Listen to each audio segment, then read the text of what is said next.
हम लोग स्टार्ट कर रहे हैं। एक्चुअल में क्या हुआ था, मैं दो एक चीज बता देता हूँ। कल भी मैंने आपकी क्लास शेड्यूल की हुई थी, वो लेनी भी थी मैंने रिकॉर्डेड फॉर्म में। मैंने थोड़ा सा रिकॉर्ड किया था उसको, पर बीच में सडनली थोड़ा सा मुझे मतलब अनईजीनेस सी हुई, तो मैंने फिर वो छोड़ दिया। रिकॉर्ड आगे मतलब है मेरे पास हाफ रिकॉर्डिंग, तो फिर मैंने उसको सेंड नहीं किया। मैंने कहा कि आपको लाइव ही मैं कराऊंगा। तो उसमें मैंने कल आपको शेड्यूल की थी आपकी क्लास ग्लाइकोलिसिस पढ़ाने के लिए, आपको मैसेज भी आया था। तो इसको आज करेंगे और एक एक्स्ट्रा क्लास देखेंगे आपको कब करानी है, क्योंकि मुझे एक दो क्लासेस आपकी एक्स्ट्रा लेनी पड़ेंगी ताकि हम शेड्यूल के आसपास बने रहें। ठीक है बेटा? ठीक है, हाँ ठीक है। स्टार्ट करते हैं लेक्चर को। और जैसा कि बेटा हम लोग स्टार्ट कर रहे हैं, फटाफट से कुछ चीजें बताऊंगा। आप में से अभी सबको मेरी आवाज आ रही है? मैं प्रॉपरली दिख रहा हूं? मेरे को माइक के सेल बीच में चेंज करने पड़ेंगे, थोड़ा सा इशू है ना। चलिए स्टार्ट कर लेते हैं लेक्चर को। सबसे पहले कुछ इंपॉर्टेंट पॉइंट्स जो मैं आपसे डिस्कस करना चाह रहा हूं, आप बहुत ध्यान से सुनेंगे जो मैं आपसे अब बोलूंगा। देखो हम लोग क्या कर रहे हैं बेटा, आपके लिए कुछ अलग से चीजें स्टार्ट करने वाले हैं, और वो क्या है आप देखो ध्यान से। हम लोग बेटा एक कॉन्सेप्ट ला रहे हैं। जैसे आज मैं आपको ग्लाइकोलिसिस पढ़ाऊंगा, ये हो गया आपका बेटा डेली का डेली होमवर्क देने का काम मैंने स्टार्ट करना है। मतलब मैंने क्या करना है, आपको डेली होमवर्क देना है जो आपने सॉल्व करके, पहले ध्यान से सुनो। आपने क्या करना है, डेली का डेली जो होमवर्क आपको मिलेगा उसे कंप्लीट करके अपडेट करना है अपने मतलब चैट में कि सर हमने होमवर्क कंप्लीट कर लिया है। और मैं काफी सारे बच्चे, मैं चैट देख रहा होता हूँ, वो कुछ तो फालतू की चैट करते हैं, लेकिन जो बच्चे बेटा होमवर्क कर रहे हैं मैं उनकी चैट देख रहा हूँगा, और मैं उनको बताऊं मतलब नेक्स्ट क्लास में बताऊंगा कि आपने करा कि नहीं किया। तो जैसे आज का होमवर्क आपके पास क्या रहेगा, फोटोसिंथेसिस की मैं एक एक्स्ट्रा वर्कशीट दे रहा हूं। ये कल ही रिकॉर्ड किया था, ये कल का एरो बना हुआ है एक्चुअल में, कल मैं रिकॉर्ड कर रहा था इसे। और फोटोसिंथेसिस की एक वर्कशीट में दूंगा आपको। रेस्पिरेशन की आपको डीपीपी 1 और डीपीपी 2, आज डीपीपी 2 मिल जाएगी, उसको भी कंप्लीट करना है। ग्लाइकोलिसिस के इंपॉर्टेंट स्टेप्स याद करने, और फोटोसिंथेसिस की जो मैं आपको एक एक्स्ट्रा वो दे रहा हूं, वर्कशीट दे रहा हूं। डीपीपी मतलब वर्कशीट है, उसको सॉल्व करना है। ये आपका आज का मेरे पास, ये बेसिकली आज का आपका होमवर्क है।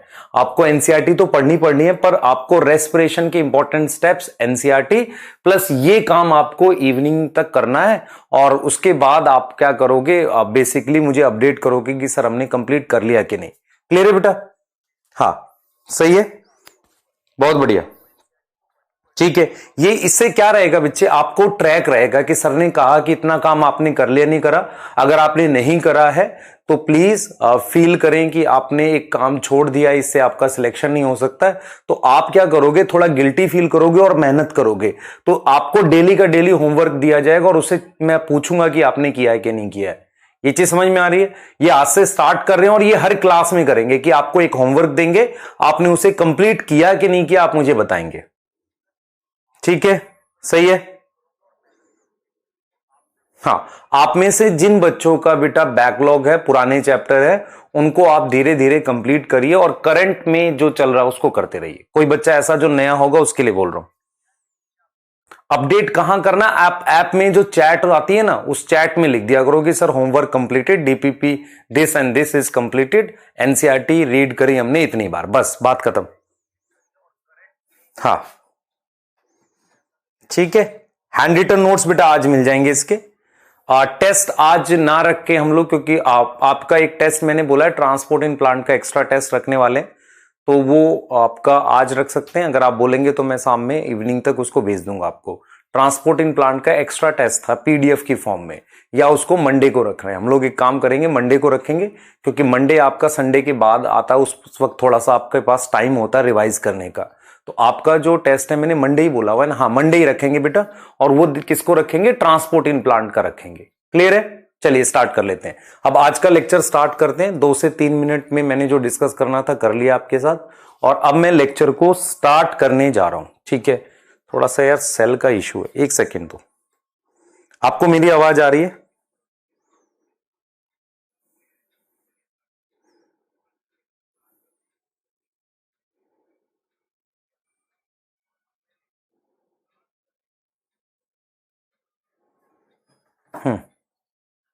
बेटा मैं आपको क्या बोल रहा हूं, मैं रिवीजन के लिए आपको पीडीएफ की फॉर्म में टेस्ट दिया करूंगा, मंडे को आपको ट्रांसपोर्ट इन प्लांट का रिवीजन वाला टेस्ट मिल जाएगा।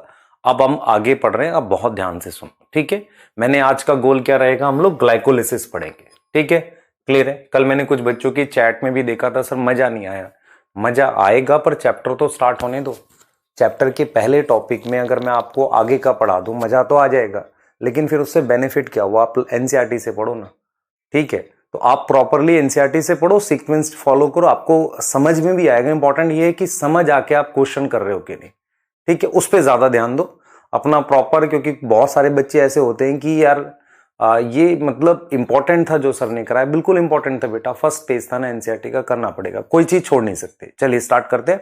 सबसे पहले बेटा आज का हमने आपको गोल बता दिया, ग्लाइकोलिसिस पढ़ेंगे। दूसरा आपको होमवर्क बता दिया। अब हम क्या करने वाले हैं, कॉन्सेप्ट रिवीजन करने वाले हैं। चैट रोक कर आप मेरी बात को बहुत ध्यान से सुनेंगे सभी बच्चे। कॉन्सेप्ट रिवीजन मतलब हम जो हमने लास्ट क्लास में पढ़ा उसको रिवाइज करने वाले हैं। आपको लास्ट क्लास में सबसे पहले मैंने ये पढ़ाया था कि क्या प्लांट ब्रीद करते हैं, या मैंने आपको ये पढ़ाया था ब्रीदिंग क्या होता है, ब्रीदिंग को रिलेट किया था। मैंने ये बोला था कि हम ब्रीदिंग को रिलेट करते हैं किससे, ऑक्सीजन से। कहीं ना कहीं हम ब्रीदिंग को किससे रिलेट करते हैं बेटा, ऑक्सीजन से रिलेट करते हैं। ब्रीदिंग जो होती है उससे हमारे पास ऑक्सीजन आती है। ऑक्सीजन का रोल फूड के ऑक्सीडेशन के लिए चाहिए, मतलब बेसिकली ऑक्सीजन किस लिए चाहिए, फूड को ऑक्सीडाइज करने के लिए चाहिए। तो वो जो ऑक्सीजन हमारे पास है वो ब्रीदिंग से आ सकती है, डिफ्यूजन से आ सकती है, जैसे भी आ सकती है। और फिर मैंने आपको लास्ट क्लास में पढ़ाया था फूड क्या होता है, कोई भी ऐसा कंपाउंड जो ऑर्गेनिक है और जिसकी हमारे सेल में ऑक्सीडेशन हो सके, उसको हम क्या बोलते हैं, फूड बोलते हैं। जैसे अगर मैं बात करता हूं, हम लोग नॉर्मली फूड किसको कह रहे हैं, कार्बोहाइड्रेट के, ग्लूकोज को। तो फैट की भी ऑक्सीडेशन हो सकती है और भी चीजों की ऑक्सीडेशन हो सकती है। तो फूड कोई भी ऐसा ऑर्गेनिक कंपाउंड जिसकी ऑक्सीडेशन हो सके उसे हम क्या बोलते हैं, फूड बोलते हैं। तो लास्ट क्लास में सबसे पहले मैंने आपको बताया था ब्रीदिंग क्या करती है, ऑक्सीजन देती है जिससे ऑक्सीडेशन होता है। और फूड क्या होता है, कोई भी ऐसा ऑर्गेनिक कंपाउंड जिसकी क्या होगी, ऑक्सीडेशन होगी। और फूड बेसिकली बेटा हम लोग क्या यूज कर रहे हैं, कार्बोहाइड्रेट में ग्लूकोज यूज करते हैं। कार्बोहाइड्रेट में हम क्या यूज करते हैं, ग्लूकोज यूज करते हैं। क्लियर है ये चीज, कार्बोहाइड्रेट में हम क्या यूज करते हैं, ग्लूकोज यूज करते हैं। तो फूड वो कंपाउंड है जिसकी ऑक्सीडेशन होगी, ऑक्सीडाइजेबल कंपाउंड है जिसकी ऑक्सीडेशन से एनर्जी बनेगी। अब मैं आपसे ये पूछ रहा हूं कि उस फूड के क्या फीचर होने चाहिए। पहला, वो ऑर्गेनिक होना चाहिए, मतलब उसमें कार्बन कार्बन की चेन होना चाहिए। दूसरा, उसकी ऑक्सीडेशन होती है। तीसरा, अबंडेंस ऑन अर्थ। मैं क्यों नहीं फैट को यूज करता हूं एज अ फूड, क्योंकि एनर्जी तो ज्यादा बनाता है। तो कुछ स्पेसिफिक रीजन है कि जो कार्बोहाइड्रेट है वो अर्थ पर ज्यादा मिलता भी है और उसको एज अ फूड काफी सारे सेल एक्सेप्ट भी करते हैं। एक्सेप्ट का मतलब होता है सभी प्रकार के सेल जो होते हैं उसको एक्सेप्ट करते हैं, उसको यूज करते हैं एनर्जी बनाने के लिए। इसलिए हम नॉर्मली किसको यूज करते हैं, कार्बोहाइड्रेट को यूज करते हैं। तो वाइडली यूज है, आप देख लो, और अबंडेंस है अर्थ पे। ये लास्ट क्लास में डिस्कस किया था हमने। उसके बाद हमने आपको पढ़ाया था बेटा सेल दो प्रकार के होते हैं। एक सेल होता है ऑटोट्रॉफिक सेल और एक होता है हेट्रोट्रॉफिक सेल। सभी प्लांट के अंदर, मेरी बात सुनेंगे, प्लांट के अंदर सारे सेल ऑटोट्रॉफिक सेल नहीं होते और हमारे पास क्या होता है, उसके कुछ सेल हेट्रोट्रॉफिक होते हैं। तो अगर मैं बात करता हूं मीजोफिल सेल, लीफ का सेल, वो ऑटोट्रॉफिक सेल है और जो रूट का सेल है वो हेट्रोट्रॉफिक सेल है। हेट्रोट्रॉफिक सेल है, उसमें वो जो ग्लूकोज है बाहर से आता है। तो आपको ये चीज पढ़ना था बेटा, आपको ये पढ़ना था कि हमारे पास जो फोटोसिंथेटिक सेल होते हैं वो क्या होते हैं, उनके अंदर क्लोरोप्लास्ट होता है और वो सुपरफिशियल प्रेजेंट होते हैं। मैंने ये चीज बताई थी आपको। तो मीजोफिल सेल में क्या होगा, हैव क्लोरोप्लास्ट, और ये कैसे प्रेजेंट होंगे, सुपरफिशियल प्रेजेंट होंगे। याद करो, सुपरफिशियल लिखा हुआ एनसीईआरटी ने, क्लियर है। और रूट सेल हमारे पास, एनिमल सेल, फंजाई सेल, ये सारे सेल क्या हैं बेटा, हमारे पास हेट्रोट्रॉफिक सेल है। तो अगर मैं आपसे कहता हूं कि प्लांट के अंदर खाने का ट्रांसपोर्ट क्यों होता है, क्योंकि प्लांट का एक पार्ट अपना खुद का खाना नहीं बना पाता, इसलिए होता है। ये चीज समझ में आ रही है आपको, ये चीज क्लियर है। अगर मैं आपसे ये कह रहा हूं कि अगर फूड को एक जगह से दूसरी जगह क्यों मूव कर रहे हैं, क्योंकि कुछ पार्ट अपना खाना नहीं बना पा रहा। अब मैंने लास्ट क्लास में आपको ऑक्सीडेशन के लिए पढ़ाया था।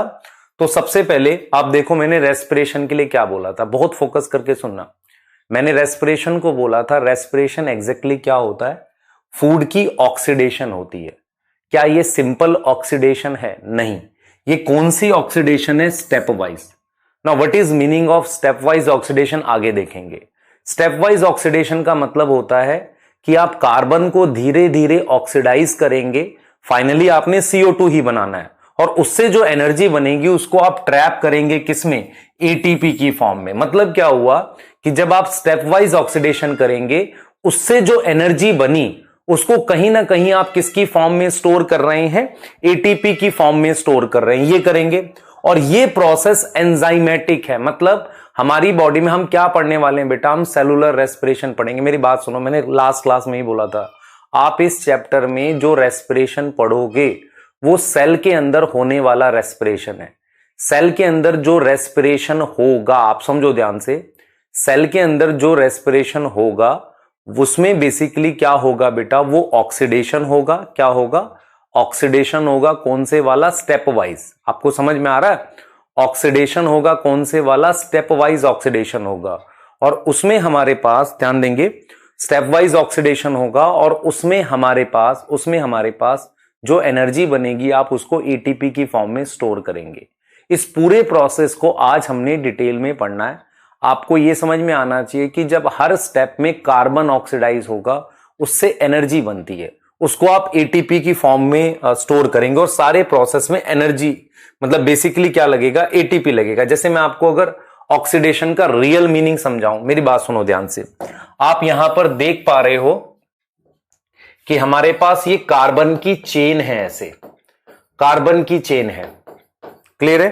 कार्बन की चेन है बेटा।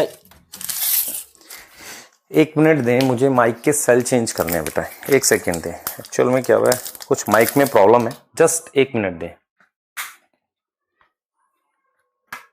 अच्छा, जो बच्चे नए जुड़े हैं,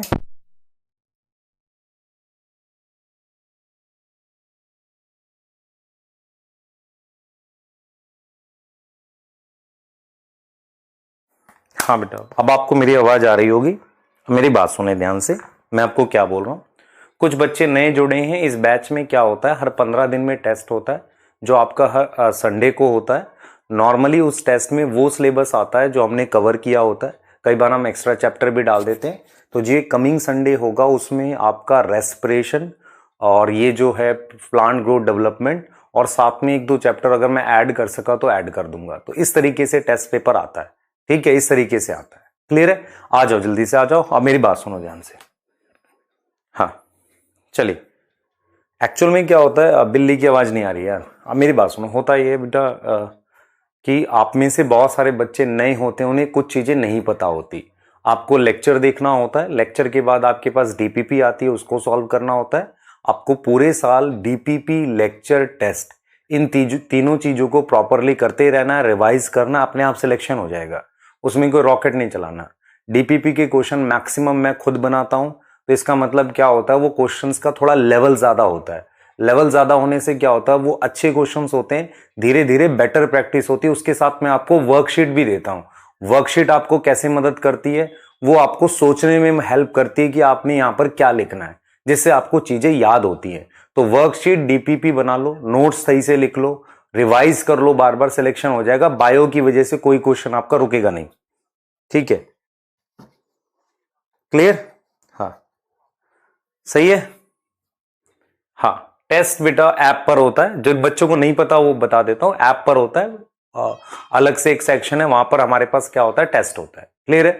अब जरा ध्यान से सुनो, जहां हम वापसी आते हैं, और लेक्चर पे पूरा फोकस करो बहुत ध्यान से। मैं आपको टॉपिक पढ़ा रहा हूं रेस्पिरेशन इन प्लांट। उसमें हम सेलुलर रेस्पिरेशन की बात कर रहे थे। मैंने आपको कहा कि सेलुलर रेस्पिरेशन एक ऑक्सीडेशन का प्रोसेस है।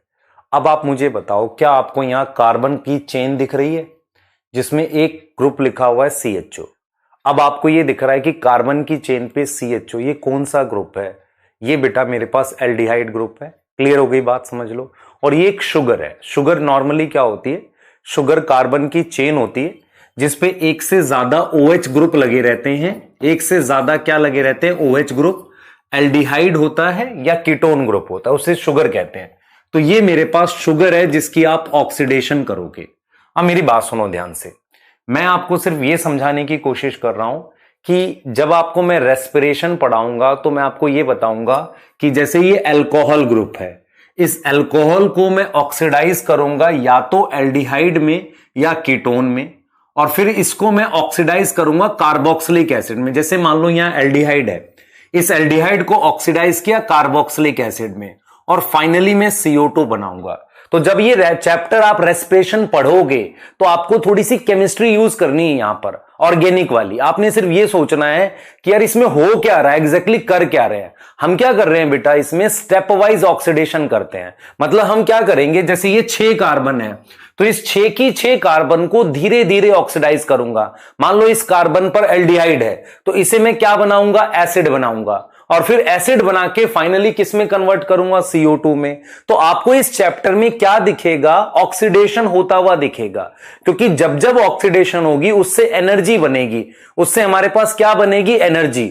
और वो एनर्जी किस फॉर्म में स्टोर होगी, ATP की फॉर्म में। ये चीज क्लियर रखो अपने दिमाग में। मैं आपको एग्जैक्टली बता रहा हूं हो क्या रहा है। मैं आपको ये कह रहा हूं कि हम आपको शुगर दिखाएंगे, जैसे कि ग्लूकोज है, उस ग्लूकोज को धीरे धीरे हम ऑक्सीडाइज करेंगे।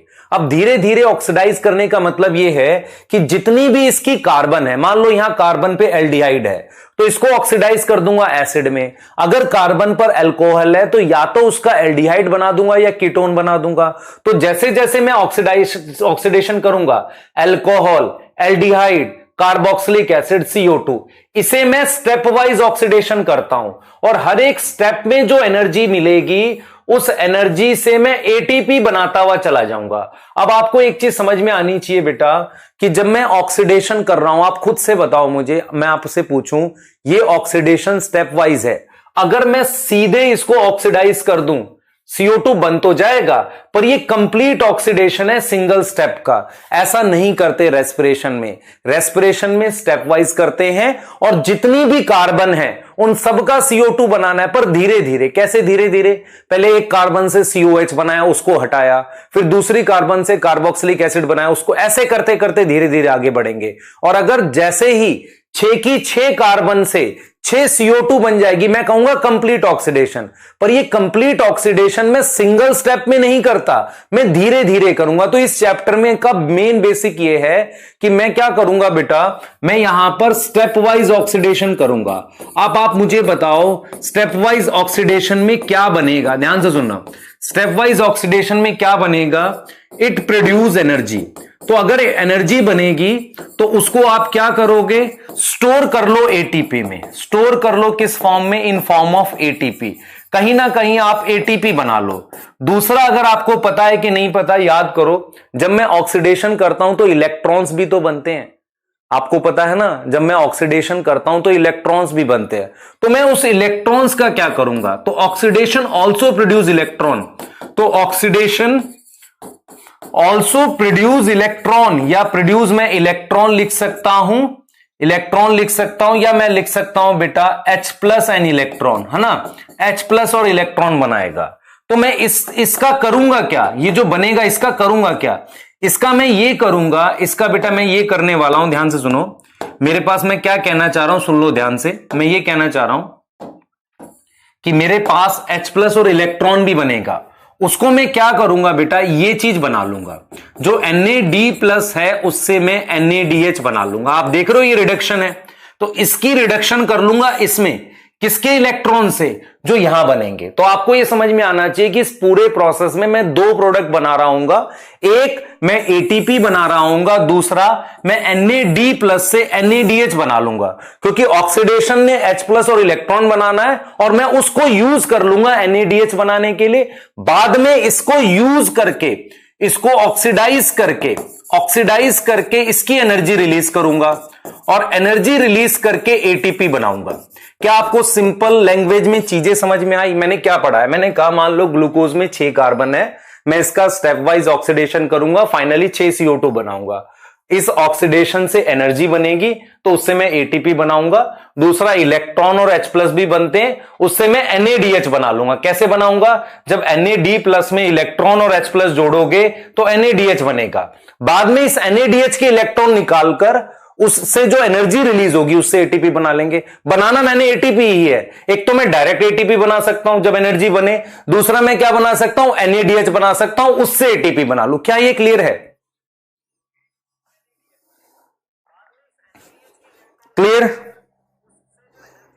जो बच्चे बेटा चैट कर रहे हैं, वेस्ट चैट कर रहे हैं आजकल, मैंने ऐप में भी देखा था, प्लीज मत करो यार, आपका सिलेक्शन नहीं होगा ऐसे। आप समझ क्यों नहीं रहे? आपको अभी लग रहा है कि बैच स्टार्ट हुआ, मजे में पढ़ेंगे चल जाएगा।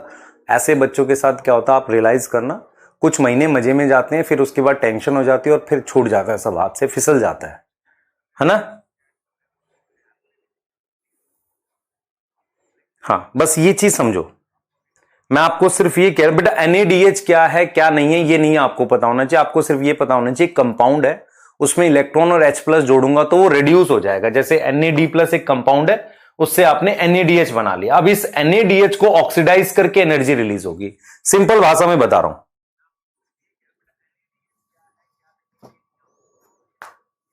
ठीक है? क्लियर? चलो आगे चलते हैं बेटा, आगे चलते हैं। मैंने एक कॉन्सेप्ट लास्ट क्लास में भी पढ़ाया था, अगर आपको याद हो मैंने एक कॉन्सेप्ट पढ़ाया था रेस्पिरेटरी सबस्ट्रेट का। मैं आपसे जानना चाहता हूं आपने क्या सीखा था। देखो मेरी बात सुनो ध्यान से, अभी तक हमने सिर्फ ये पढ़ा है कि ऑक्सीजन, ध्यान से सुनेंगे, पूरा चार्ट देखना ध्यान से, अभी आपको समझना है पूरा।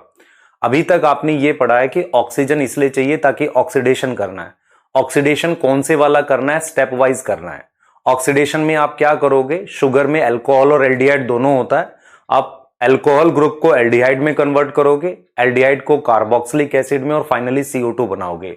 अगर 6 कार्बन कंपाउंड से आपने 6 CO2 बना लिया तो ऑक्सीडेशन कंप्लीट मानी जाती है। और उसके बाद आप क्या करते हो, जो एनर्जी बनती है वो दो तरीके से बनती है, एक एटीपी की फॉर्म में और एक NADH की फॉर्म में। मतलब NADH के अंदर एनर्जी स्टोर हो जाती है। जैसे ही NADH बन जाता है अब आप उसको यूज करके एटीपी बनाते हो।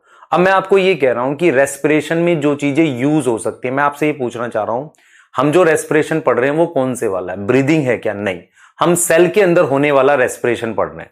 तो मान लो ये मैंने एक सेल बना दिया, तो आपको ये समझ में आना चाहिए कि सेल के अंदर कुछ पाथवे होते हैं। पाथवे समझ में आता है? कुछ सेल के अंदर हमारे पास स्टेप्स होते हैं। स्टेप्स का मतलब ध्यान देंगे, सेल के अंदर मेरे पास कुछ ऐसे रिएक्शंस होते हैं, रिएक्शंस समझो मेटाबॉलिक रिएक्शंस होते हैं, जिनको जोड़ने के बाद हम मेटाबॉलिक पाथवे कहते हैं। मतलब आपस में जुड़े हुए रिएक्शंस को हम मेटाबॉलिक पाथवे कहते हैं। इनका काम होता है एनर्जी बनाना। तो आपकी बॉडी के, हमारी बॉडी के, या प्लांट में, या सभी तरह के ऑर्गेनिज्म में कुछ बेसिक सेट ऑफ रिएक्शंस चलते हैं जिन्हें हम रेस्पिरेटरी पाथवे कहते हैं। वो ये रहे, तो ग्लूकोज से पायरुवेट बनता है, पायरुवेट से एसिटाइल कोए, उससे क्रैब्स साइकिल, इसे मैंने रेस्पिरेटरी पाथवे बोल दिया। अब मेरा कॉन्सेप्ट ये है कि व्हाट इज रेस्पिरेटरी सबस्ट्रेट। जैसे आप समझते हो ना, सबस्ट्रेट क्या होता है? रिएक्टेंट होता है, जैसे किसी प्रोसेस का रिएक्टेंट। तो अगर मैं इस रेस्पिरेटरी पाथवे को, खूब सारे रिएक्शन को एक सिंगल नाम दे रहा हूं रेस्पिरेटरी पाथवे, तो इन रिएक्शंस में जो रिएक्टेंट यूज होगा या सबस्ट्रेट यूज होगा वो क्या है? वो नॉर्मली क्या होता है बेटा? वो नॉर्मली वो कंपाउंड होता है जो इसमें आकर एनर्जी बना सके। मतलब ऐसा नहीं होता कि हमारे सेल में कोई भी चीज जाकर रेंडमली एनर्जी बना दे, ऐसा कभी नहीं होता। हमेशा वो चीजें एनर्जी बनाती हैं जो बेसिकली इन रिएक्शंस में एंटर कर सकती हैं। ऐसी चीजों में सबसे पहले हमारे पास बेटा, सबसे पहले हमारे पास क्या है?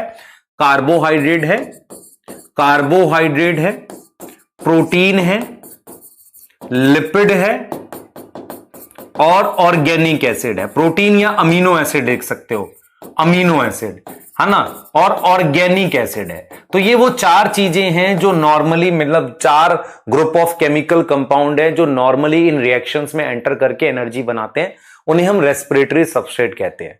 पर कुछ ऐसे केमिकल कंपाउंड या कुछ ऐसी चीजें हैं जो नॉर्मली हमारे आसपास तो हैं पर वो इन रिएक्शंस में एंटर नहीं करती। जैसे विटामिन्स, विटामिन्स कभी भी इन रिएक्शंस में एंटर नहीं करेगी, ठीक है?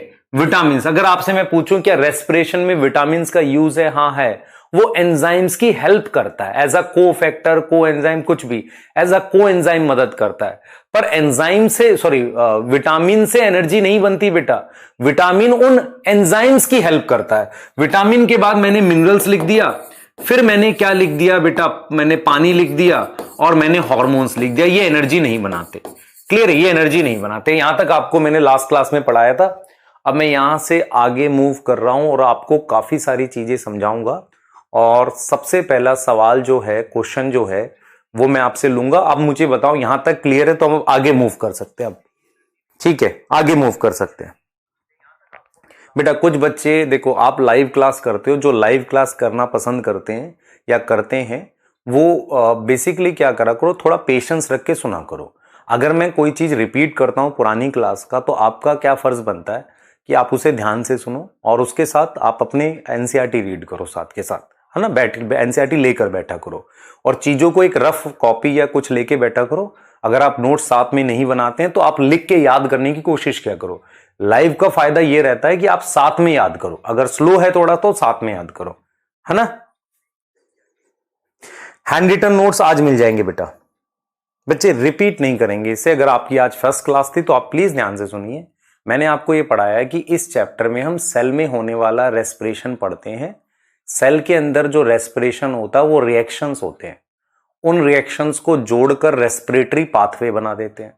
जो भी चीज इस पाथवे में एंटर करके एनर्जी बनाएगी वो रेस्पिरेटरी सबस्ट्रेट है, जो नहीं बनाएगी वो नहीं होते। तो नॉर्मली ये 4 ग्रुप ऑफ कंपाउंड है जो एनर्जी बनाते हैं। क्लियर है बेटा? बिल्कुल ठीक है, आ जाओ आगे आ जाओ। अब यहां से आज का टॉपिक स्टार्ट करेंगे। मैं आपसे एक चीज बस यहां पे शेयर करना चाह रहा था। हाँ, होमवर्क मैंने आपको दे दिया था। आज का जो कॉन्सेप्ट है जो हम स्टार्ट कर रहे हैं, ध्यान से सुनो। कॉन्सेप्ट क्या स्टार्ट कर रहे हैं, मैं एक क्वेश्चन, एक सेकंड देना बेटा। देखो लाइव में थोड़ा सा हमें समय लगता है बेटा पढ़ाने में, है ना। ये आपको थोड़ा सा मेरे साथ एडजस्ट करना पड़ेगा, मैं कराऊंगा सारा, कोई चीज छोड़ूंगा नहीं। आ जाओ। सवाल ये है कि इज प्लांट ब्रीद, क्या प्लांट ब्रीद करते हैं? बहुत ध्यान से सारे कॉन्सेप्ट समझना और मैं फिर उसको बताऊंगा कि आपने कैसे याद करना। अब आप मेरी तरफ देखते हुए कॉन्सेप्ट समझो, ठीक है। कोई कुछ नहीं लिखेगा, सिर्फ सुनेगा, ठीक है। देखो एनसीईआरटी ने पूछा है इज प्लांट ब्रीद। देखो डीप क्वेश्चन कैसे बना सकते हैं। इज प्लांट ब्रीद, है ना, क्या प्लांट ब्रीद करते हैं? तो मैं ये कह रहा हूं कि इसका कोई डायरेक्ट आंसर नहीं है। हम ऐसा नहीं बोल सकते कि प्लांट, क्योंकि हम क्या पढ़ रहे हैं, रेस्पिरेशन इन प्लांट पढ़ रहे हैं। हम आपको ये कह सकते हैं कि प्लांट ब्रीद करने का मतलब ये है कि प्लांट को ऑक्सीजन तो चाहिए, पर प्लांट के अंदर लंग्स जैसा कुछ ऐसा स्पेसिफिक ऑर्गन नहीं होता। मतलब क्या हुआ, मैं अगर आपसे पूछ रहा हूं इज प्लांट ब्रीद, मैं ये जानना चाह रहा हूं कि क्या प्लांट सांस लेते हैं। पर इस चैप्टर के अकॉर्डिंग मैं आपसे ये बात करना चाह रहा हूं, क्या ऑक्सीजन लेते हैं? बिल्कुल लेते हैं। अगर मैं आपसे पूछूं कि आप प्लांट ऑक्सीजन लेते हैं तो आप कहोगे हां सर लेते हैं। तो क्या प्लांट्स में लंग्स होते हैं? नहीं होते। एनिमल ऑक्सीजन लेते हैं? हाँ लेते हैं। एनिमल्स में लंग्स होते हैं? हाँ होते हैं। तो मेरा ये पॉइंट है कि प्लांट को ऑक्सीजन की जरूरत है, क्योंकि उनके अंदर भी फूड की ऑक्सीडेशन होती है। फूड की ऑक्सीडेशन मतलब उनके हर एक सेल जो कि लिविंग है वहां रेस्पिरेशन होती है। ऐसा कोई प्लांट नहीं है जिसके लिविंग सेल में रेस्पिरेशन ना होती हो। सभी लिविंग सेल में रेस्पिरेशन होती है। इसका मतलब सभी लिविंग सेल को ऑक्सीजन की जरूरत है। अब दूसरा क्वेश्चन ये मतलब जो हमने क्वेश्चन पूछा इज प्लांट ब्रीद, तो हम यहां पर बिल्कुल क्लियर कर रहे हैं कि प्लांट के अंदर लंग्स जैसे ऑर्गन नहीं है। उसका कुछ रीजन सुनो ध्यान से। देखो हमारे लंग्स क्या काम करते हैं, हमारे लंग्स क्या करते हैं, ऑक्सीजन को ब्लड में डालते हैं और ब्लड उसको डीप लेकर जाता है। और हमारी ऑक्सीजन की रिक्वायरमेंट भी बहुत ज्यादा, हम एनिमल हैं तो ऑक्सीजन की रिक्वायरमेंट भी बहुत ज्यादा है। प्लांट के अंदर लंग्स की जरूरत नहीं पड़ती। 2-3 रीजन हम बताते हैं यहां पर। सबसे पहला हम ये कहते हैं कि जैसे मेरे को एक चीज समझानी है आपको कि जो लीफ, स्टेम और रूट है, 3 पार्ट होते हैं प्लांट में मेन। ये तीनों पार्ट अपनी ऑक्सीजन की जरूरत खुद पूरी कर लेते हैं। अगर मुझे ऑक्सीजन को ट्रांसपोर्ट नहीं करना है तो मुझे किसी भी ऑर्गन को ज्यादा ऑक्सीजन देने की जरूरत नहीं पड़ेगी। मेरी बात समझो मैं क्या कहना चाह रहा हूं। मैंने आपको कहा था लीफ खाना बनाती है, ट्रांसपोर्ट करना है, इसलिए मुझे जाइलम फ्लोएम चाहिए, चीजें चाहिए। लेकिन जो गैस को लेकर मैं ये कह रहा हूं कि तीनों पार्ट, रूट, स्टेम, लीफ, वो तीनों अपनी ऑक्सीजन की रिक्वायरमेंट खुद पूरी करते हैं। ऐसा नहीं होता कि लीफ की ऑक्सीजन कभी रूट में जाएगी। अपने दिमाग को खोल के सुनो मेरी बात को। ऐसा कभी नहीं होता कि रूट को ऑक्सीजन ना मिले और वो सरवाइव कर सकती, कभी नहीं होता। अगर इसीलिए बेटा वाटर लॉगिंग में प्लांट मर जाता है। वाटर लॉगिंग में प्लांट क्यों मर जाता है? क्योंकि पानी आ जाता है रूट के आसपास, वहां ऑक्सीजन नहीं बचती, इसलिए प्लांट मर जाता है। तो रूट स्टेम लीफ सबसे पहले अपनी ऑक्सीजन की रिक्वायरमेंट खुद पूरी करते हैं। इसका मतलब उन्हें कोई बड़ा ऑर्गन नहीं चाहिए। बड़ा ऑर्गन कब चाहिए होता है, जैसे लंग्स कब चाहिए, जब लंग्स पूरी बॉडी के लिए ऑक्सीजन लेते हैं, लंग्स ही करते हैं ना, तब वो भेजते हैं दूसरी जगह। तो ऐसा कोई ऑर्गन इसलिए भी नहीं चाहिए कि पहला तो तीनों पार्ट अपनी ऑक्सीजन खुद पूरी कर लेते हैं। दूसरा क्या है कि तीनों पार्ट में कुछ ना कुछ ऐसा होता है कि ऑक्सीजन को डिफ्यूज करा सके।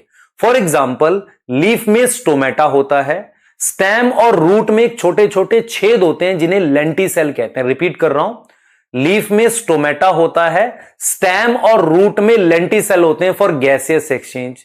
तीसरा इंपॉर्टेंट पॉइंट ये है बेटा, तीसरा इंपॉर्टेंट पॉइंट ये है कि प्लांट की एनर्जी नीड कम है तो ऑक्सीजन की नीड कम है। देखो हम क्या क्या कह रहे हैं, पहला तो प्लांट को ऑक्सीजन कम चाहिए, और जो चाहिए भी रूट स्टेम लीफ अपना पूरा कर लेंगे, और उसके लिए भी उनके पास सरफेस में कुछ ना कुछ होता है एक्सचेंज के लिए। स्टोमेटा हो गया, और क्या हो गया बेटा हमारे पास रूट स्टेम में और लीफ में, सॉरी स्टेम में रूट में क्या हो गया, लेंटिसेल हो गए गैस को एक्सचेंज करने के लिए। उसके अलावा हम ये भी कह रहे हैं कि जो बड़े प्लांट है जैसे बरगद का पेड़ जिसकी मोटी स्टेम है, उस मोटी स्टेम में अंदर का पार्ट डेड है। तो मैं जो आपको मेन पॉइंट्स में ये बता रहा हूं कि मान लो देखो ये स्टेम है, ये रूट है, और मान लो इस ब्रांच पर मैंने लीफ बना दी है। तो मेरा पॉइंट यहां पर यही सारा है। पहला, ये सारे पार्ट लीफ, स्टेम और रूट अपना काम खुद कर लेंगे। दूसरा क्या है कि किसी भी स्टेम में, मोटी स्टेम में अंदर का पार्ट डेड होता है, ये सारा पार्ट डेड है। तो लिविंग सेल्स कहां पर हैं, सिर्फ सरफेस पे, और लिविंग सेल जो है सरफेस पे हैं। तो लिविंग सेल मेरे पास सिर्फ सरफेस पर होते हैं, और वहां पर गैस मूव कर जाती है, कैसे, bye diffusion. Gas move by diffusion. और अगर मैं लीफ की बात करूं, तो लीफ में मेरे पास, देखो मेरी बात सुनो, रूट में भी मेरे पास जो छोटे छेद होते हैं उन्हें हम क्या बोलते हैं, लेंटिसेल कहते हैं। तो रूट में भी लेंटिसेल होते हैं, स्टेम में भी छेद होते हैं जिन्हें लेंटिसेल कहते हैं, और लीफ में मेरे पास स्टोमेटा होते हैं। तो क्या इंपॉर्टेंट पॉइंट्स मैंने बताए कि क्या प्लांट ब्रीथ करते हैं। मैं कहूंगा ऑक्सीजन तो चाहिए, रेस्पिरेटरी ऑर्गन हो ना हो मुझे फर्क नहीं पड़ता, पर ऑक्सीजन चाहिए। ऑक्सीजन की रिक्वायरमेंट ज्यादा है कि कम है, कम है एनिमल से, क्योंकि प्लांट को कम एटीपी जरूरत होती है तो कम ऑक्सीजन चाहिए। जितनी भी ऑक्सीजन चाहिए वो रूट स्टेम लीफ अपनी अपनी पूरी कर लेता है। उनके सरफेस पर कुछ ऐसे स्ट्रक्चर होते हैं जिनसे ऑक्सीजन अंदर आ जाती है। दूसरा, उनको डीप लेकर नहीं जाना क्योंकि अंदर के स्ट्रक्चर्स क्या हैं, डेड हैं। ये मेरे पास डेड है बेटा। और लीफ तो चपटी होती है ना, फ्लैट होती है, तो वो मोटी तो होती नहीं है, तो उनके अंदर उतना डीप ऑक्सीजन वैसे भी नहीं जाना। तो जो भी ऑक्सीजन है वो डिफ्यूजन से चला जाता है। अगर मैं आपसे एक सवाल पूछूं कि क्या प्लांट के किसी एक पार्ट से दूसरे पार्ट में ऑक्सीजन डिफ्यूज करती है, नहीं। क्लियर है यहां तक जो भी बातें बताई मैंने, क्या क्या पॉइंट्स बताए, क्लियर है। सबसे पहले अंदर का पार्ट डेड है, वहां ऑक्सीजन चाहिए नहीं। सुपरफिशियल पार्ट में कैसे चली जाएगी, डिफ्यूजन से। उसके लिए स्ट्रक्चर कौन से हैं, लेंटिसेल और क्या है बेटा, स्टोमेटा है। लीफ के अंदर स्टोमेटा है, रूट और स्टेम में लेंटिसेल है। दूसरा, आपको मैंने ये बोला कि बेटा एनिमल के कंपैरिजन में प्लांट की एटीपी की रिक्वायरमेंट कम है तो कम ऑक्सीजन चाहिए। फिर मैं आपको यह भी बोल रहा हूं कि लीफ किसी फिक्स टाइम पे जब फोटोसिंथेसिस करती है तब उसे ज्यादा कार्बन डाइऑक्साइड चाहिए होती है, और जो भी ऑक्सीजन चाहिए उसे वो तो अपना खुद बना ही रही है, तो कोई दिक्कत नहीं है। तो इसीलिए प्लांट में रेस्पिरेटरी ऑर्गन नहीं होते। क्लियर है, यहां तक क्लियर होना चाहिए। अगर हम इसको सिंपल लिखें तो हम क्या लिख रहे हैं, plant require oxygen, yes. Animal require oxygen, yes. Plant have respiratory system, no, नहीं। Animal have respiratory system, yes. तो हम क्या कह रहे हैं कि plant lack respiratory organ but they require oxygen, they as they also oxidise food, उसे खाने को ऑक्सीडाइज करना है। दूसरा हम कह रहे हैं reason why plant not have respiratory organ, पहला root stem leaf not have great demand of oxygen, उतनी डिमांड नहीं है। Only in leaf great exchange होता है, वो भी डे टाइम पर। दूसरा हम कह रहे हैं कि जो छोटी डिमांड है it can be fulfil bye diffusion, और वो किससे होगी, स्टोमेटा से और लेंटिसेल से। तीसरा हम कह रहे हैं कि जो डीपर टिश्यू है, डीपर टिश्यू क्या है, मतलब अंदर थिक स्टेम में वो डेड होते हैं और सरफेस पर लिविंग सेल्स होते हैं। क्लियर है ये सारा पॉइंट, ये सारे पॉइंट क्लियर देख लो। डीपर टिश्यू लिविंग टिश्यू है, डेड होते हैं प्लांट में क्लोज टू सरफेस, और ऑक्सीजन कैसे मूव करती है डिफ्यूजन से। क्या आप ये क्वेश्चन कर सकते हैं? Question, diffusion occur in plant, बताओ जल्दी से। हाँ भाई, डिफ्यूजन अकर इन प्लांट, क्या आंसर आएगा इसका? क्या आंसर आएगा इस क्वेश्चन का? आंसर बताओ।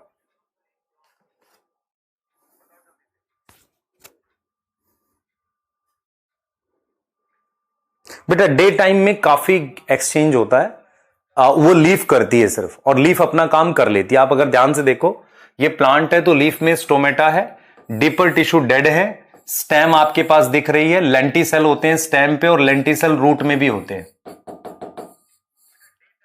ठीक है, क्लियर है? डिफ्यूजन अकर इन रूट टू स्टेम गलत, लीफ टू स्टेम गलत, डीपर पार्ट ऑफ प्लांट गलत, आउटसाइड टू स्टेम। ये नीट में आएगा, आधे बच्चे गलत करके आएंगे, उनको ऐसा लगेगा कि रूट से कहीं पर डिफ्यूजन हो जाता होगा, पर आपकी एनसीईआरटी क्लियरली कहती है कि प्लांट के एक पार्ट से दूसरे पार्ट में गैस का डिफ्यूजन नहीं होता, हर पार्ट अपनी जरूरत खुद पूरी कर लेता है, क्योंकि उसकी उतनी जरूरत नहीं है। जितनी भी जरूरत है वो लेंटिसेल स्टोमेटा से हो जाती है। जरूरत क्यों नहीं है? पहला, डीपर पार्ट डेड है, दूसरा, प्लांट उतना तेज रेस्पायर करता ही नहीं है, उसको उतनी ऑक्सीजन चाहिए ही नहीं। इस बात को हम क्लियरली आपको समझा चुके हैं। क्लियर है? बताओ जल्दी से भाई, जल्दी बताओ, क्या यहां तक क्लियर है ना? हाँ, ट्राइकोम क्यों लेके आ रहा बेटा यहां पर? जरूरत नहीं है, जरूरत नहीं है ट्राइकोम की तुझे, जल्दी आ जाओ। एक बच्चा पूछ रहा आउटसाइड टू स्टेम का मतलब कि डिफ्यूजन बाहर से, फ्रॉम आउटसाइड टू स्टेम हो जाएगी ना, स्टेम में डिफ्यूज कर सकती है, मतलब स्टेम में डिफ्यूज कर सकती है ना? डीपर पार्ट में तो डिफ्यूज ही नहीं कर सकती। क्लियर है? मुझे ऐसा लग रहा है कि इतनी बात क्लियर हो गई होगी, वो एनसीईआरटी ने लिखा हुआ बेटा ऐसे। ठीक है, अब मैं आपको क्या बताने जा रहा हूं, सुन लो ध्यान से, ध्यान से सुनो बेटा। मैं मेटाबॉलिक पाथवे की कुछ डिटेल मैंने आपके लिए लिख के रखी है ताकि मैं आपको समझा सकूं। सुन लो ध्यान से, मेटाबॉलिक पाथवे क्या होते हैं, सुन लो ध्यान से। मैं एनाबॉलिक और कैटाबॉलिक को दोबारा बता रहा हूं आपको, पहले देखो, दोबारा मैंने बताया भी था पहले। मेटाबॉलिक पाथवे, मेटाबॉलिक रिएक्शंस क्या होते हैं, सुनो ध्यान से। सबसे पहले मेटाबॉलिक रिएक्शन, ठीक है, पहला मेरा पॉइंट सुनो। हमारी सेल के अंदर या हमारी बॉडी में कोई भी ऐसा केमिकल रिएक्शन है जो नहीं है जो बिना एंजाइम के हो सके। मेरी बात सुन रहे हो मैं क्या कह रहा हूं? हमारी सेल में, हमारी बॉडी में कोई भी ऐसा केमिकल रिएक्शन नहीं है जो क्या हो सके बेटा, विदाउट एंजाइम हो सके। एंजाइम से होने वाले सभी तरह के केमिकल रिएक्शंस को मेटाबॉलिक रिएक्शन कहते हैं। ये मेटाबॉलिक रिएक्शन दो तरह के होते हैं, एक एनाबॉलिक होता है, एक कैटाबॉलिक होता है। एनाबॉलिक का मतलब होता है हम सिंथेसिस कर रहे हैं, किसी चीज की क्या कर रहे हैं, सिंथेसिस कर रहे हैं, मतलब उस रिएक्शन में कोई चीज बना रहे होंगे। कैटाबॉलिक क्या होगा, जिसमें हम ब्रेक डाउन कर रहे हैं। तो आपको यह बात समझ में आ गई कि व्हाट इज मेटाबॉलिक रिएक्शन। हमारी बॉडी में होने वाले, हमारे सेल में होने वाले सभी तरह के केमिकल रिएक्शंस को सिर्फ एंजाइम कराता है, और सभी तरह के केमिकल रिएक्शन एंजाइम कराता है और वो पानी में होते हैं। ये ठीक है? क्या बिना पानी के कोई केमिकल रिएक्शन होता है हमारी बॉडी में या सेल में? हो सकता है क्या? बताओ, सोचो, बिना पानी के कोई केमिकल रिएक्शन हो सकता है, हाँ या ना? बोलो जल्दी, सोचो। नहीं हो सकता। इसका बेस्ट एग्जांपल है बेटा लिपिड का डाइजेशन। जब आपको लिपिड का डाइजेशन करना होता है, मेरी बात समझना, अगर आपको शायद समझ में आ जाएगा। देखो, सबसे पहले लिपिड के डाइजेशन वाले एंजाइम का नाम क्या है? लाइपेज। लाइपेज पानी में घुला हुआ है, लिपिड पानी में नहीं घुला हुआ। तो अगर मेरे को उन दोनों को साथ लाना है तो या तो मैं पानी एंजाइम को इनसॉल्युबल करूं या लिपिड को सॉल्युबल करूं। तो लिपिड को पानी में सॉल्युबल बनाने के तरीके को इमल्सिफिकेशन कहते हैं। समझ आ रहा है? तो कोई भी एंजाइम बिना पानी के काम नहीं करता बेटा, आप हमेशा याद रखें। क्लियर है? समझ आ गई बात मेरी? अब आ जाओ जरा, देखो मैंने यहां पर लिखा है मेटाबॉलिक रिएक्शन। देखिए बेटा, मैंने यहां पर लिखा है मेटाबॉलिक रिएक्शन, मैं यहां लिख रहा हूं मेटाबॉलिक पाथवे। मेटाबॉलिक पाथवे, मान लो ए कन्वर्ट होता है बी में, उसको कन्वर्ट किया एंजाइम E1 ने। बी कन्वर्ट होता है सी में, जिसको प्रोडक्ट सेकंड कह रहे हैं या प्रोडक्ट थर्ड कह रहे हैं, एंजाइम E2 है, E3 है, चलो इसको कंफ्यूज नहीं करते हैं, यहां सीधे प्रोडक्ट लिखते हैं। तो B कन्वर्ट होता है P2 में और P2 कन्वर्ट होता है P3 में। यहां एंजाइम E1, E2, E3। मेरा मेन पॉइंट क्या है उसको समझो ध्यान से। मेरा मेन पॉइंट यह है कि आपस में जुड़े हुए मेटाबॉलिक रिएक्शन, जैसे ये रिएक्टेंट है, ये प्रोडक्ट है, ये बनाया एंजाइम E1 ने। अब ये प्रोडक्ट रिएक्टेंट की तरह काम किया तो P2 बन गया, P2 कन्वर्ट हो गया किसमें, P3 में। तो एंजाइम E1, E2, E3 आप समझो। तो आपस में जुड़े हुए एंजाइम वाले रिएक्शंस को हम क्या बोलते हैं, मेटाबॉलिक पाथवे बोलते हैं। क्या बोलते हैं, मेटाबॉलिक पाथवे। नहीं, all enzymes are not hydrolase in nature. मैंने ऐसा नहीं बोला कि सारे एंजाइम हाइड्रोलेज होते हैं, मैंने सिर्फ यह बोला कि एंजाइम को काम करने के लिए मीडियम पानी चाहिए। रीजन क्या है, ये जो सबस्ट्रेट होता है इसकी आंखें नहीं होती, ये एंजाइम तक कैसे आएगा, डिफ्यूजन के थ्रू। तो अगर सबस्ट्रेट को डिफ्यूज करना है तो वो पानी में डिफ्यूज कर रहा होता है, मैंने ये पढ़ा है आपको सिर्फ। दूसरा मैंने ये बोला कि सबस्ट्रेट से प्रोडक्ट बना, इससे ये बना, इससे ये बना, तो ये एंजाइम E1 है, E2 है, E3 है। तो आपस में जुड़े हुए केमिकल रिएक्शन को हम मेटाबॉलिक पाथवे कहते हैं। मेटाबॉलिक पाथवे दो तरह का होता है, सुन लो ध्यान से। एक जिसमें चीजों की ब्रेकडाउन हो रही होती है, एक जिसमें चीजों की सिंथेसिस हो रही होती है। मान लो ये सारे रिएक्शन मिलके ग्लूकोज को ब्रेक डाउन कर रहे हैं। ग्लूकोज को क्या कर रहे हैं बेटा, ब्रेक डाउन कर रहे हैं, ग्लूकोज को तोड़ रहे हैं। तो इन सारे रिएक्शंस को मिलाकर हम कह सकते हैं कैटाबोलिक पाथवे। अगर ग्लूकोज को ब्रेक कर रहे होंगे सब मिलकर, है ना, स्टेप वाइज, तो कैटाबोलिक पाथवे कह सकते हैं। पाथवे को हमने कैटाबोलिक बोल दिया, ठीक है। अच्छा, यही पाथवे जब अपोजिट जा रहा होगा तो सिंथेसिस कर रहा होगा। आप समझो ध्यान से, मैं आपको सिर्फ यह समझाने की कोशिश कर रहा हूं कि मान लो ये सारे रिएक्शन मिलके किसी चीजों को तोड़ रहे हैं, तो हम अभी इसको कहेंगे कैटाबोलिज्म हो रही है। इधर क्या हो रही है, कैटाबोलिज्म, चीजें टूट रही हैं। और अपोजिट डायरेक्शन में क्या हो रही है, एनाबोलिज्म बन रही है। इतनी चीज याद रखोगे तो आपस में जुड़े हुए केमिकल रिएक्शन को मेटाबॉलिक पाथवे कहते हैं। ग्लाइकोलिसिस एक मेटाबॉलिक पाथवे है, क्रैब साइकिल एक मेटाबॉलिक पाथवे है। सबसे पहले मेटाबॉलिज्म समझ में आया। कोई भी ऐसा केमिकल रिएक्शन बिना एंजाइम के नहीं होता, सभी एंजाइम से होते हैं हमारी बॉडी में, हमारे सेल में। ये दो तरह के होते हैं। अगर चीजें टूट रही हो, टूटने का मतलब क्या हुआ, जैसे स्टार्च से मान लो ग्लूकोज बना रहे हो, या ग्लूकोज को ही तोड़ के पायरुवेट बना दिया, या सिंगल स्टेप की बात करते हैं, आपने स्टार्च से तोड़ के ग्लूकोज बना दिया, तो उसे हम बोलेंगे कैटाबोलिक। या आपने क्या किया, अमीनो एसिड से प्रोटीन बना दिया, उसे हम एनाबोलिक कहेंगे, ठीक है। और जब मैं रिएक्शंस को आपस में जोड़ देता हूं तो वो क्या बन जाता है, एक मेटाबॉलिक पाथवे बन जाता है। अब किसी भी मेटाबॉलिक पाथवे में जो रिएक्शंस जुड़ते हैं, या तो वो चीजों को तोड़ने की तरफ जा रहे होते हैं या बनाने की तरफ। तो इसका मतलब ये होगा कि अगर मैं इस डायरेक्शन में चीजें तोड़ रहा हूं तो मैं लिख रहा हूं इधर तो ये कैटाबोलिक हो गया, चीजें तोड़ रहा है। तो अपोजिट डायरेक्शन में क्या हो गया, एनाबोलिक हो गया। क्योंकि मैं आगे जाके आपको एक चीज पढ़ाऊंगा कि जो रेस्पिरेटरी पाथवे होते हैं उनको आप दोनों डायरेक्शन में यूज कर सकते हो, तोड़ने के लिए भी यूज कर सकते हो, बनाने के लिए भी यूज कर सकते हो। क्लियर है?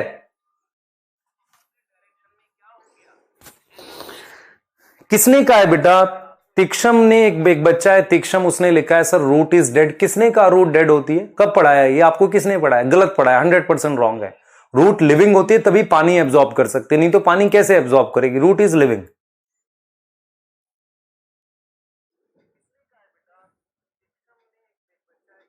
ठीक है,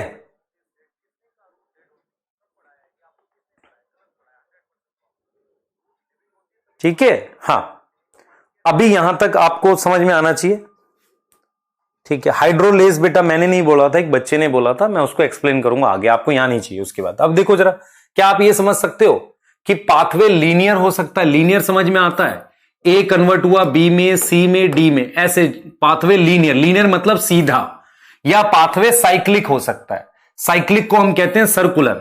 साइक्लिक का एग्जाम्पल याद है आपको, क्रैब साइकिल या कैल्विन साइकिल, ये साइकिल हो गया। लीनियर का एग्जाम्पल ग्लाइकोलिसिस। तो पाथवे लीनियर भी हो सकते हैं, सर्कुलर भी हो सकते हैं, कैसे भी हो सकते हैं। रिएक्शंस आपस में सर्कुलर, पर सर्कुलर होगा तो उसमें एक इंपॉर्टेंट स्टेप होता, हमेशा याद रखो, सर्कुलर पाथवे को चलाए रखने के लिए हर बार ए को वापसी बनाना जरूरी है। तो इसमें एक बहुत इंपॉर्टेंट स्टेप होता है रीजनरेशन। हर सर्कुलर पाथवे में रीजनरेशन करना इंपॉर्टेंट होता है, स्टेप इंपॉर्टेंट होता है कि वापसी पूरी साइकिल चलती रहे। ये तो सिंपल सी बात है, ठीक है, क्लियर। हाँ,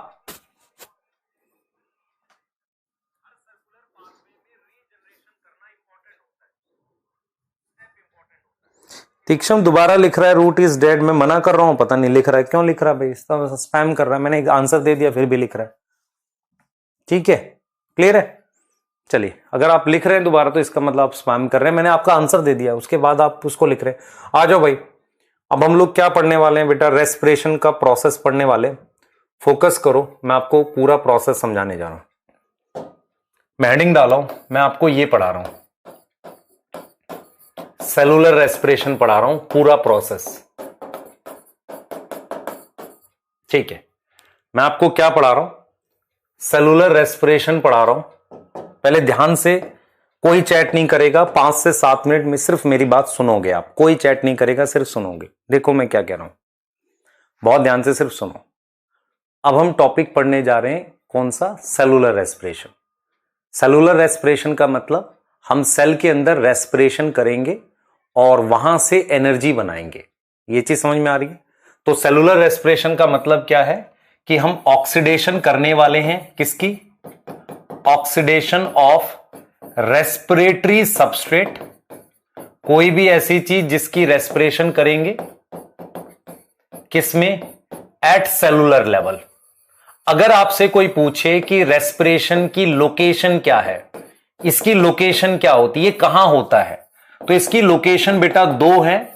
एक लोकेशन है साइटोप्लाज्म और दूसरी लोकेशन है इसकी माइटोकॉन्ड्रिया। तो हम आपको टॉपिक पढ़ाने जा रहे हैं सेलुलर रेस्पिरेशन, और इसी के अंदर ग्लाइकोलिसिस पढ़ाएंगे। अब सेलुलर रेस्पिरेशन में हम ऑक्सीडेशन करेंगे रेस्पिरेटरी सबस्ट्रेट की। हमारे पास रेस्पिरेटरी सबस्ट्रेट क्या क्या पढ़ाए थे आपको पढ़ाया था कार्बोहाइड्रेट बोला था, मैंने बोला था अमीनो एसिड हो सकता है, मैंने आपको बोला था लिपिड हो सकता है, और मैंने आपको बोला था उसके बाद बेटा, मैंने आपको क्या बोला था, लिपिड के अलावा ऑर्गेनिक एसिड। आपको इसमें से क्या पढ़ना है, किसका रेस्पिरेशन पढ़ना है। आपकी एनसीईआरटी क्या करेगी, कार्बोहाइड्रेट में ग्लूकोज का आप रेस्पिरेशन पढ़ोगे, glucose as a respiratory substrate, as a respiratory substrate आप स्टडी करने वाले हो, इसको स्टडी करेंगे। मेरी बात सुनो ध्यान से। मैं आपसे अगर पूछूं क्या मुझे इन सब का अलग अलग रेस्पिरेशन पढ़ना है, नहीं। मैं आपको क्या सिखाऊंगा कि ग्लूकोज का कैसे ऑक्सीडेशन होता है, फिर मैं सिर्फ यह बता दूंगा कि बाकी के कहां एंटर करते हैं। क्योंकि मुझे तो ग्लूकोज के थ्रू आपको क्या पढ़ाना है, उन रिएक्शंस को पढ़ाना है जो सेल के अंदर हैं, सेल के अंदर ऑलरेडी हैं। मैं ग्लूकोज के थ्रू उन्हें पढ़ा दूंगा। फिर बाद में मुझे अगर इनको बताना होगा कि अमीनो एसिड कैसे एनर्जी बनाएगा, या फैट कैसे बनाएगा, ऑर्गेनिक एसिड कैसे बनाएगा, मैं इन सबको यह बताऊंगा ये रिएक्शन में कहां एंटर करते हैं। तो मैं क्या करने वाला हूं, आपको ग्लूकोज को as a respiratory substrate use करके इसकी स्टडी करने वाले हैं, इसको हम स्टडी करेंगे। तो एक बार जरा ओवरव्यू लेते हैं कि एक्चुअल में ग्लूकोज कैसे यूज होता है। मेरी बात समझो, मैंने क्या समझाया आपको। मैंने बोला कि रेस्पिरेटरी सबस्ट्रेट कोई भी हो सकता है, प्रीफर रेस्पिरेटरी सबस्ट्रेट ग्लूकोज है, तो मैं ग्लूकोज यूज करके आपको सारे स्टेप सिखा दूंगा। उसके बाद बाकी के जो हैं वो कैसे एंटर करेंगे ये समझाऊंगा मैं आपको। तो आप क्या करो, ग्लूकोज को ले लो और ग्लूकोज को एक बार यूज करो, देखो कैसे वो यूज होता है। तो मैं आपको एक ओवरव्यू बता रहा हूं ग्लूकोज के ऑक्सीडेशन का, ध्यान से सुनेंगे बेटा। मैं आपको एक ओवरव्यू बताने जा रहा हूं ग्लूकोज के ऑक्सीडेशन का, कि किस तरीके से ग्लूकोज ऑक्सीडाइज होगा। Overview of glucose oxidation. क्या आप रेडी हैं इसको पढ़ने के लिए? क्या आपको ये सारी बातें समझ आ रही हैं कि हम क्या करने वाले हैं, कि ग्लूकोज के ऑक्सीडेशन का ओवरव्यू पढ़ रहा हूं, क्लियर है?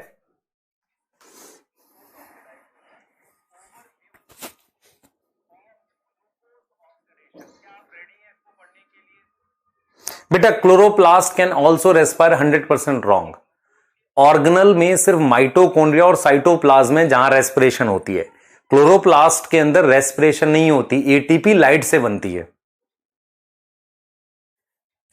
ETS is linear 100%। ठीक है, चलिए स्टार्ट करते हैं। लैगिंग नहीं है कुछ भी, आ जाओ आ जाओ, यहां पे आ जाओ।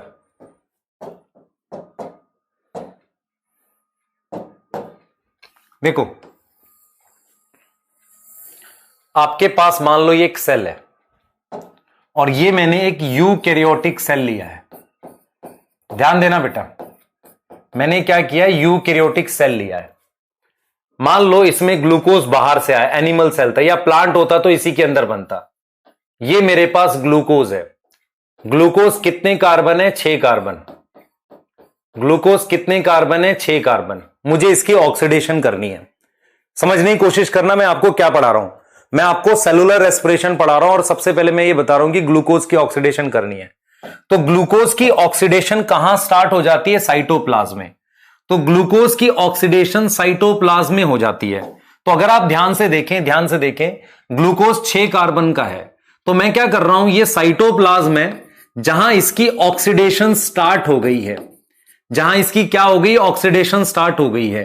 और एक स्टेप हुआ है, पूरे 10 स्टेप हुए हैं। उस प्रोसेस का नाम है ग्लाइकोलाइसिस। तो ग्लाइकोलाइसिस नाम का एक मेटाबॉलिक पाथवे होगा, ध्यान से सुनेंगे, एक मेटाबॉलिक पाथवे होगा जो साइटोप्लाज्म में होगा, जिसमें क्या होगा, ग्लूकोज को ऑक्सीडाइज कर देंगे और ऐसे मेरे पास दो बन गए, मतलब 3 कार्बन का कंपाउंड बना है, पायरुविक एसिड या पायरुवेट 3 कार्बन का होता है वो, ऐसे 2 मॉलिक्यूल बन गए। तो सबसे पहले आपको यह समझ में आया कि आप ग्लूकोज का पहला ऑक्सीडेशन साइटोप्लाज्म में कर रहे हो। साइटोप्लाज्म में आप किस में कर रहे हो, ग्लाइकोलिसिस में। टोटल इस ऑक्सीडेशन को कराने के लिए 10 स्टेप होते हैं। इस 10 स्टेप में ग्लूकोज ऑक्सीडाइज हो जाता है 3 कार्बन के कंपाउंड पायरुवेट में, 2 मॉलिक्यूल। अब मेरा पहला सवाल आपसे, लोकेशन क्या है इस ऑक्सीडेशन की? आप कहोगे सर साइटोप्लाज्म। क्या इसमें एटीपी बनती है? बिल्कुल बनेगी, क्योंकि ऑक्सीडेशन कर रहे हैं तो एटीपी भी बनेगी। साथ में मेरे पास NADH भी बनेगा। मैंने यही चीज आपको सिखाई थी, या तो आप एटीपी डायरेक्ट बना लो या NADH बना लो, एटीपी बाद में बनाना उससे। अब ऑक्सीडेशन हो गई। क्या यहां पर ऑक्सीजन, मेरी बात सुने, क्या यहां पर CO2 बना है? आप कहोगे नहीं सर, CO2 तो बना नहीं। अगर CO2 नहीं बना तो क्या इसमें कोई भी कार्बन पूरी तरह से ऑक्सीडाइज हुई है? नहीं। अगर आप देखो यहां 6 कार्बन है, यहां 3 कार्बन के 2 मॉलिक्यूल बन गए पायरुवेट के। इसका मतलब 6 की 6 कार्बन यहां है, तो इसका मतलब यहां पर कोई CO2 नहीं बनी, नो CO2 फॉर्म। दूसरा क्या है बेटा, इसको इसीलिए हम कौन सी ऑक्सीडेशन लिखते हैं, पार्शियल। जब भी मेरे पास CO2 नहीं बनेगी तो मैं कौन सी ऑक्सीडेशन लिखूंगा, पार्शियल लिखूंगा। अब आ जाओ जरा, अब क्या करेंगे, आप देखो, इसका मतलब यह हुआ कि अगर आपको ग्लूकोज को ऑक्सीडाइज करना है तो सबसे पहली ऑक्सीडेशन साइटोप्लाज्म में होगी और उस प्रोसेस का नाम है ग्लाइकोलिसिस, जिसमें टोटल 10 स्टेप हैं। टोटल कितने स्टेप है, 10 स्टेप हैं। ग्लाइकोलिसिस में टोटल 10 स्टेप है। यह एक मेटाबॉलिक पाथवे है जिसमें एटीपी और NADH बनता है और इसमें पायरुवेट बनता है जो 3 कार्बन का है। ऐसे 2 मॉलिक्यूल बनते हैं। क्या CO2 बनी? नहीं बनी। इसका मतलब ग्लूकोज की कौन सी ऑक्सीडेशन हुई है, पार्शियल। कब मैं कहता हूं कंप्लीट ऑक्सीडेशन, जब 6 CO2 बन जाएंगे। क्लियर हो गया? अब क्या करो, आप क्या करो बेटा, आप ये ले लो, ये माइटोकॉन्ड्रिया है। ध्यान से सुनना बेटा, ये आपके पास माइटोकॉन्ड्रिया है। मैंने कहा था 2 जगह रेस्पिरेशन होती है। आप इस पायरुवेट को यहां ले आए, पायरुवेट को यहां ले आए, पायरुवेट को माइटोकॉन्ड्रिया में ले आए। माइटोकॉन्ड्रिया की ये इनर मेम्ब्रेन है, समझना ध्यान से। आप पायरुवेट को अंदर ले आए यहां। पायरुवेट कितने कार्बन है, 3 कार्बन। कितने मॉलिक्यूल लाए आप, 2।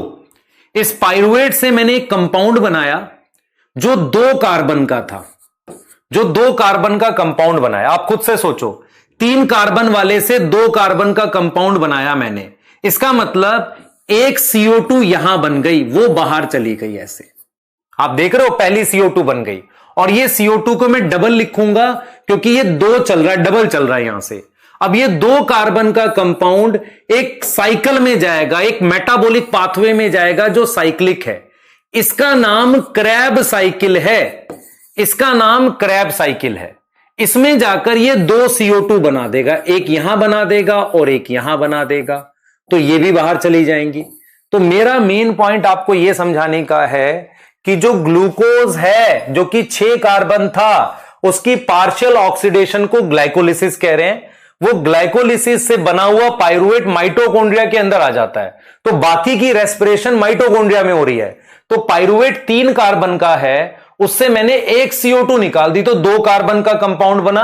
अब ये 2 कार्बन के कितने कंपाउंड बनेंगे? 2। ये किसमें चले गए? क्रैब साइकिल में। तो इसको भी 2 से मल्टीप्लाई क्यों कर रहा हूं मैं? क्योंकि मेरी बात सुनो ध्यान से, यहां पर 2 लिखा हुआ है मैंने, तो आप काउंट करो कितनी CO2 हो गई। 2 यहां, 2 यहां, 2 यहां, 6 CO2 हो गई। तो पूरी की पूरी कार्बन खत्म हो गई। तो आपने यहां से क्या सीखा? आपने ये सीखा कि मैं क्या करता हूं, ग्लूकोज की पार्शियल ऑक्सीडेशन करता हूं साइटोप्लाज्म में, फिर उस पाइरुवेट को लेकर जाता हूं माइटोकॉन्ड्रिया में, और उसकी ऑक्सीडेशन से मैं 2 कार्बन कंपाउंड बनाता हूं और उसको एक साइकिल में लेके जाता हूं जिसे क्रैब साइकिल कहते हैं। क्रैब साइकिल उस 2 कार्बन को ऑक्सीडाइज कर देते हैं, ऑक्सीडाइज करके क्या बना देते हैं? CO2। क्योंकि ये साइकिल 2 बार घूमेगी। 2 बार क्यों घूमेगी? क्योंकि पाइरुवेट 2 थे, तो ये कंपाउंड भी 2 बनेगा, और इससे जो बना ये क्रैब साइकिल। और ये जो 2 कार्बन का कंपाउंड है, इसका नाम एसिटाइल कोएंजाइम ए है बेटा। तो आप एक ओवरव्यू अपने दिमाग में बिठाओ कि हम क्या करने वाले हैं। ग्लूकोज की पार्शियल ऑक्सीडेशन करेंगे और फिर उस ग्लूकोज को माइटोकॉन्ड्रिया में ले जाकर उसकी ऑक्सीडेशन कंप्लीट करेंगे। क्या आप यहां से कुछ क्वेश्चंस के आंसर दे सकते हैं? ग्लूकोज की किस तरह की ऑक्सीडेशन साइटोप्लाज्म में होती है? पार्शियल। माइटोकॉन्ड्रिया में उसकी ऑक्सीडेशन क्या होती है? कंप्लीट। कितनी कार्बन डाइऑक्साइड बनेगी ग्लूकोज से? 6। क्या वो 6 की 6 कार्बन डाइऑक्साइड साइटोप्लाज्म और माइटोकॉन्ड्रिया दोनों में बनती है या सिर्फ माइटोकॉन्ड्रिया में बनती है? आप कहोगे माइटोकॉन्ड्रिया में। माइटोकॉन्ड्रिया में क्या होगा बेटा? माइटोकॉन्ड्रिया में क्या होगा कि जो पाइरुवेट है जो कि 3 कार्बन का है, उसकी एक CO2 निकाली और मेरे पास 2 कार्बन का कंपाउंड बना, फिर उसकी एक और CO2 निकाली। अब ये पूरा प्रोसेस 2 बार होगा क्योंकि पाइरुवेट 2 हैं। तो आप समझ रहे हो कितनी हो गई? देखो, इसको 2 से मल्टीप्लाई किया, इसको 2 से किया, इसको 2 से किया, तो 6 की 6 कार्बन पूरी तरह से ऑक्सीडाइज हुई। और इन स्टेप्स में क्या बना? या तो ATP बनेगा या आप क्या बनाओगे? NADH। क्या बनाओगे? NADH बनाओगे। इसका मतलब यह हुआ कि जब आप ऑक्सीडेशन कर रहे हो, या तो उससे डायरेक्ट ATP बन जाए, एनर्जी बने, डायरेक्ट ATP बना लो, या ऑक्सीडेशन से जो H+ और इलेक्ट्रॉन बने हैं उनसे आप क्या बना लो? NADH बना लो। इस NADH से आगे जाकर ATP बनती है, उसको हम देखेंगे। क्या आपको ये ओवरव्यू क्लियर है? अब मेरी बात सुनो, ये ओवरव्यू क्लियर हो गया। इसमें एक वेरिएशन मिलती है। मान लो, क्या वेरिएशन मिलती है? मान लो हमारे पास कुछ सेल्स ऐसे हैं जिनमें माइटोकॉन्ड्रिया ही नहीं है, अब पाइरुवेट का क्या होगा? इस तरह की वेरिएशंस मिलती हैं। समझ में आ रहा है? ऐसी वेरिएशंस मिलती हैं। या ये पूरा प्रोसेस कराने के लिए ऑक्सीजन चाहिए, अगर ऑक्सीजन नहीं होगी तो क्या होगा? इस तरह की वेरिएशंस मिलेंगी। पर एक बेसिक प्रोसेस क्या है?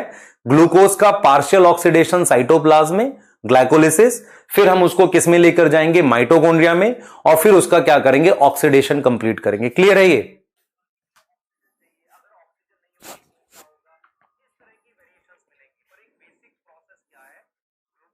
बेटा मैं आपको NADH और NADPH का डिफरेंस बता देता हूं, नहीं तो आप परेशान होते रहोगे। पहले मैं लिख देता हूं, NADH और NADPH में क्या फर्क है। मैं लिख देता हूं, एक बार देख लो। आप में से बहुत बच्चे परेशान होते हैं, देख लो एक बार।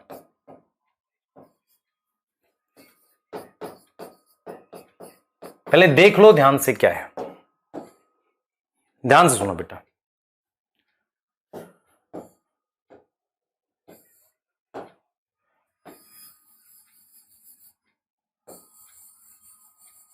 ध्यान से देखना, अगर आप समझ लोगे तो अच्छा रहेगा।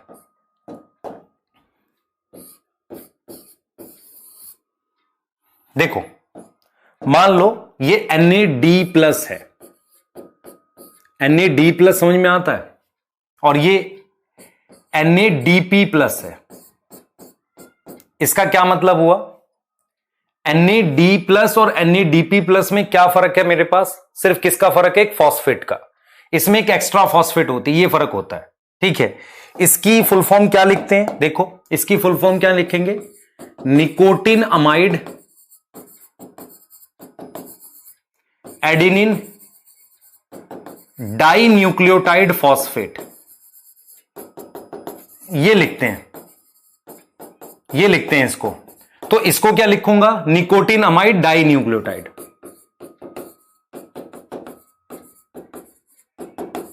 ये लिखते हैं इसको।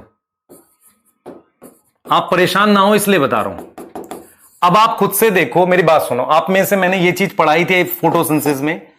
अगर कोई चीज NAD लिखी है और NAD+ है, इन दोनों में क्या डिफरेंस है?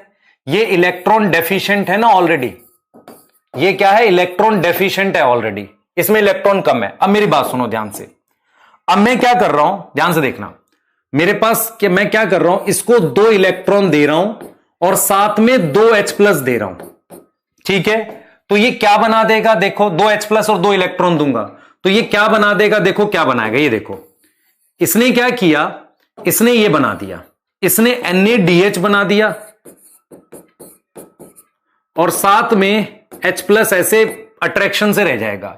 NADH बनाने का मतलब क्या है कि यहां पर एक H+ जुड़ गया और दोनों इलेक्ट्रॉन यहां आ गए। ये 2 इलेक्ट्रॉन, एक इलेक्ट्रॉन ये रहा और एक इलेक्ट्रॉन ये रहा।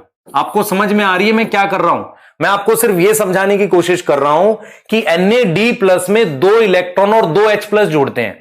तो इसको हम ऐसे लिखते हैं, NADH+ H+ लिखते हैं। आते तो 2 H+ जुड़ने के लिए, जुड़ता सिर्फ एक है। और कितने इलेक्ट्रॉन कम थे? इसमें ऑलरेडी एक इलेक्ट्रॉन कम था ना बेटा, ऑलरेडी एक इलेक्ट्रॉन कम था। तो आपने इसमें कितने इलेक्ट्रॉन जोड़ दिए? आपने इसमें 2 इलेक्ट्रॉन जोड़ दिए। तो आपको ये क्लियर होना चाहिए, आपको ये क्लियर होना चाहिए कि इसमें आपने 2 इलेक्ट्रॉन जोड़ दिए। देखो बेटा, आपने क्या किए? 2 इलेक्ट्रॉन जोड़ दिए और एक H+ जोड़ दिया। ये अलग से ऐसे दिखाते हैं। अब मान लो मैं इसको दिखाऊं, ये फोटोसिंथेसिस में होता है। इसमें भी आप ऐसे ही करते हो, 2 इलेक्ट्रॉन और 2 H+। तो इसमें भी आप ऐसे ही करते हो, पर इसमें ऑलरेडी फॉस्फेट है ना, पहले से ऑलरेडी फॉस्फेट तो रहता है, वो अलग से फॉस्फेट होता है। इसका कुछ करना नहीं है आपने फॉस्फेट का, बाकी तो सेम है ना, बाकी उसमें कोई फर्क ही नहीं है। आप यहां पर एक H+ जोड़ दिए यहां पर, और यहां पर कितने इलेक्ट्रॉन? 2 इलेक्ट्रॉन यहां भी जोड़ दिए, और साथ में मैंने क्या दिखा दिया बेटा? ऐसे मेरे पास H+ आके जुड़ गया। तो ये चीज आपको क्लियर होनी चाहिए कि ये वाला रिएक्शन रेस्पिरेशन में पढ़ते हो आप, और ये वाला रिएक्शन आप कहां पढ़ते हो? फोटोसिंथेसिस में। उल्टा लिख दिया? हाँ, नहीं ठीक है, ये फोटोसिंथेसिस में पढ़ते हो। फर्क क्या है बेटा? सिर्फ फॉस्फेट का फर्क है। यहां फॉस्फेट एक्स्ट्रा है, वो ये रहा। बाकी तो रिएक्शन में भी कोई डिफरेंस नहीं है। यहां आप कैसे लिखते हो? NADPH प्लस H+ लिखते हो। मैं आपको क्या सिखा रहा हूं कि किसी पर प्लस का मतलब वो ऑलरेडी इलेक्ट्रॉन डेफिशिएंट है, तो इसमें एक इलेक्ट्रॉन कम है ऑलरेडी, तो एक ही जुड़ेगा और साथ में H जुड़ जाएगा। आप देख रहे हो, साथ में ये H जुड़ जाएगा ऐसे। क्लियर है?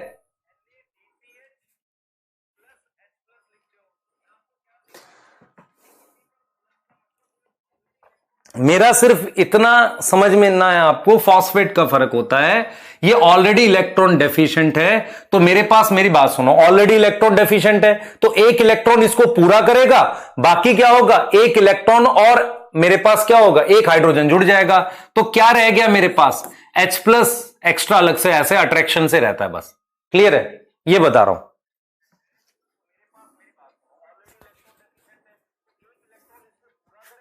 मैं बोल तो रहा हूं बेटा, मैं क्या बोल रहा हूं आप समझ नहीं रहे हो। आपको, आप में से आप समझ नहीं रहे हो, बातों को ध्यान से नहीं सुनते हो। मैं कह रहा हूं NAD+ और ये डिफरेंस समझ में आ रहा है? NAD और NAD+ में क्या डिफरेंस है? NAD+ ऑलरेडी इलेक्ट्रॉन डेफिशिएंट है, ऑलरेडी क्या है? इलेक्ट्रॉन डेफिशिएंट है। हाँ, ऑलरेडी इलेक्ट्रॉन डेफिशिएंट है। तो मुझे एक चीज बताओ, जो ऑलरेडी इलेक्ट्रॉन डेफिशिएंट है उसमें 2 इलेक्ट्रॉन दोगे और 2 H+ दोगे। एक इलेक्ट्रॉन तो इसकी डेफिशिएंसी पूरी करेगा और एक इलेक्ट्रॉन और H+ जोड़ पाएंगे, तो दूसरा H+ जुड़ेगा नहीं ना ठीक से, तो इसलिए इसको NADH और H+ लिखते हैं। ऐसे यहां पर क्या होगा? NADP+, 2 इलेक्ट्रॉन 2, तो ये वाला रिएक्शन फोटोसिंथेसिस में यूज होता है। तो ये 2 अलग अलग टाइप के मॉलिक्यूल है, एक NADP+ है और एक NAD है।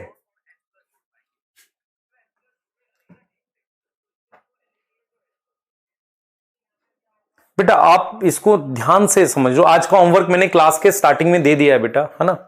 NADP plus 2 electron 2 H plus. Clear है?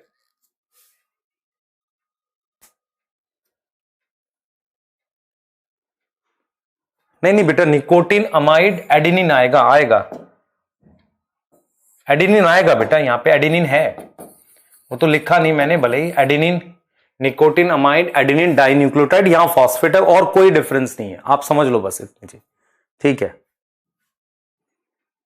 क्या आपको ये वाली बात समझ में आ गई? ये वाली मैं आपको ग्लाइकोलिसिस पढ़ाने जा रहा हूं, जो एक तरह का क्या है बेटा, पार्शियल ऑक्सीडेशन है। उसके बाद आप क्या बनाओगे, ये चीज। तो आपको सिंपल सा ये चीज अगर समझ में आए, मैं एक डायग्राम से इसको क्लियर कर रहा हूं, ध्यान देंगे आप।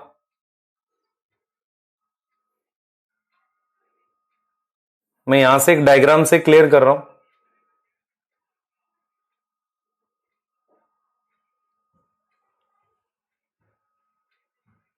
बस ये क्लियर हो गया आपको डायग्राम से, आप देख लो। बस ये क्लियर हो गया बेटा। अब मैं ग्लाइकोलिसिस पढ़ाने जा रहा हूं, उसका बेसिक आपको बता दिया जितना बताना था।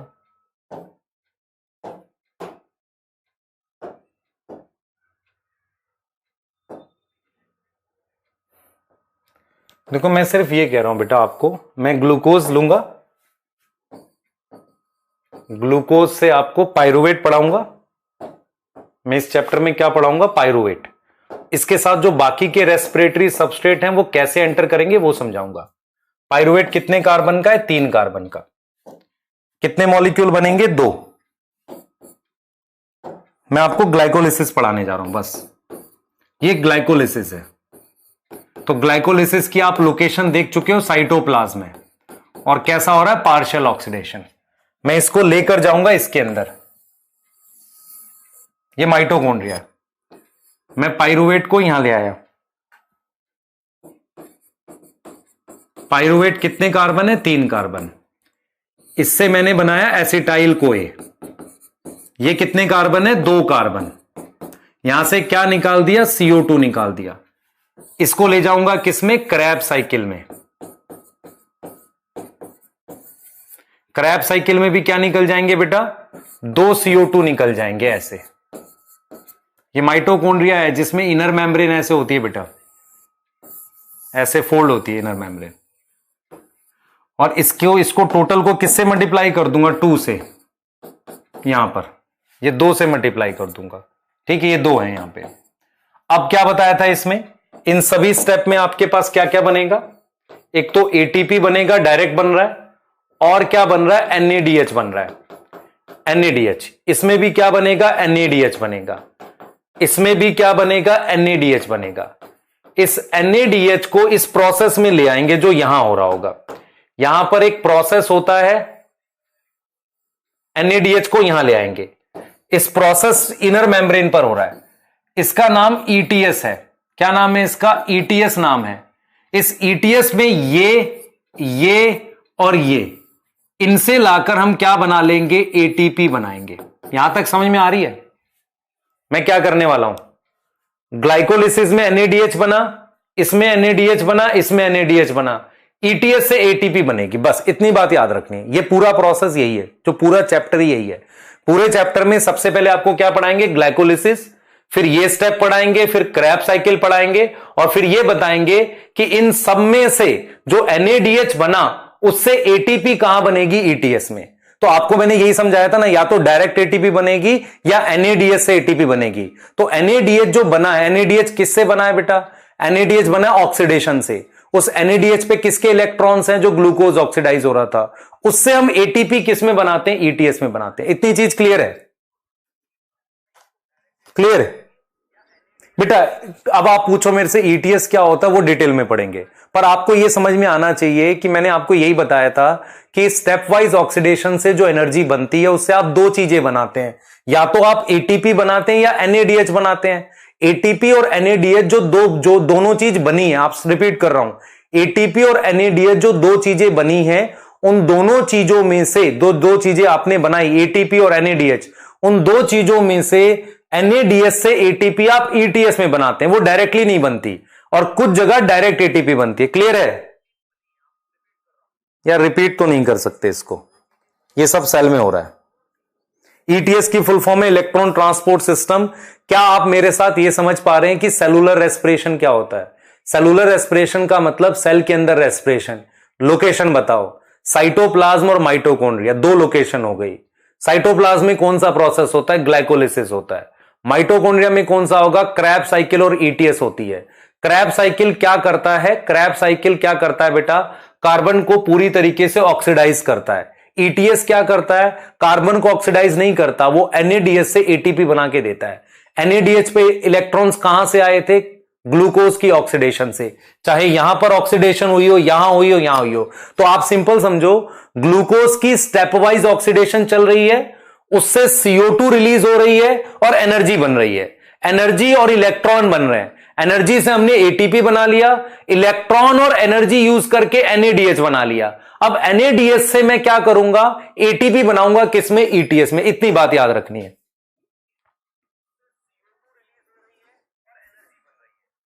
अब चलो ग्लाइकोलिसिस पढ़ रहे हैं। सबसे पहले ग्लाइकोलिसिस पढ़ रहे हैं, पहला पाथवे है। ध्यान से सुनना, एक एक चीज मैं समझाऊंगा, अगर नहीं समझोगे तो गड़बड़ हो जाएगी आपके साथ। सुन लो ध्यान से। अब ग्लाइकोलिसिस की सबसे पहले लोकेशन बताओ, अभी पढ़ा जस्ट हमने। Glycolysis first pathway to oxidise glucose. सबसे पहले लोकेशन बताओ। आप कहोगे सर साइटोप्लाज्म। लोकेशन क्या है? साइटोप्लाज्म। ठीक है, लोकेशन क्या है? साइटोप्लाज्म। नंबर ऑफ स्टेप क्या है? 10 स्टेप है। कितने स्टेप है? 10 स्टेप है। क्लियर?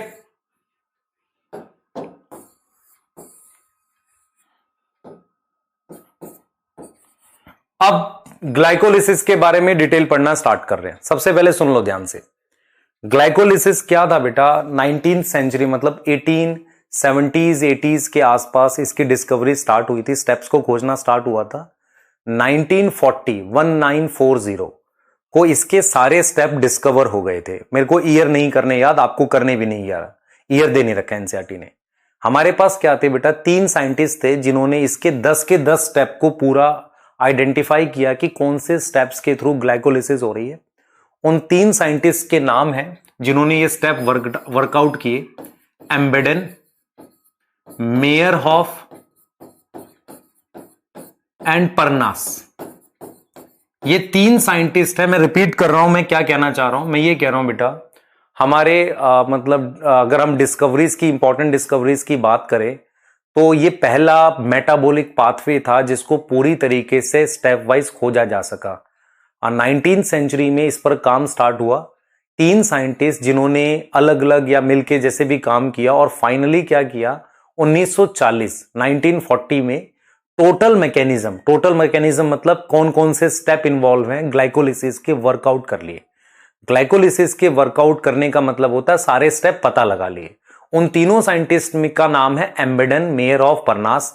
इसके नाम पर हम इस ग्लाइकोलिसिस का नाम रखते हैं ईएमपी पाथवे। तो ईएमपी पाथवे एक और नाम है ग्लाइकोलिसिस का, another name for glycolysis. Another name for glycolysis, glycolysis का एक और नाम है ये, अनदर नेम फॉर ग्लाइकोलिसिस। ठीक है, ईएमपी पाथवे साइंटिस्ट के नाम पे, एम्बेडन, मेयरहॉफ, परनास। अब जब आप ग्लाइकोलिसिस वर्ड को देखते हो तो इसमें ग्लाइको है, लाइसिस है।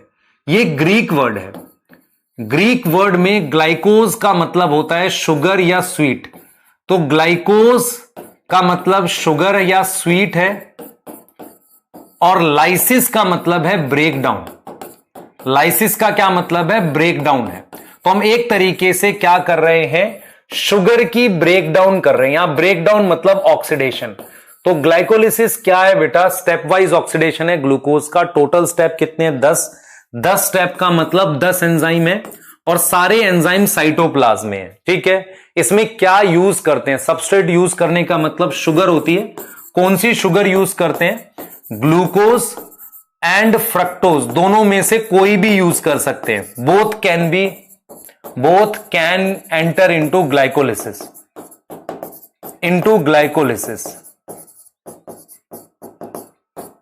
ठीक है, यहां तक क्लियर है। तो ग्लाइकोलिसिस क्या है बेटा? ग्लाइकोलिसिस पार्शियल ऑक्सीडेशन है ग्लूकोज का, जिसमें हम ग्लूकोज का ऑक्सीडेशन पढ़ेंगे। टोटल 10 स्टेप है।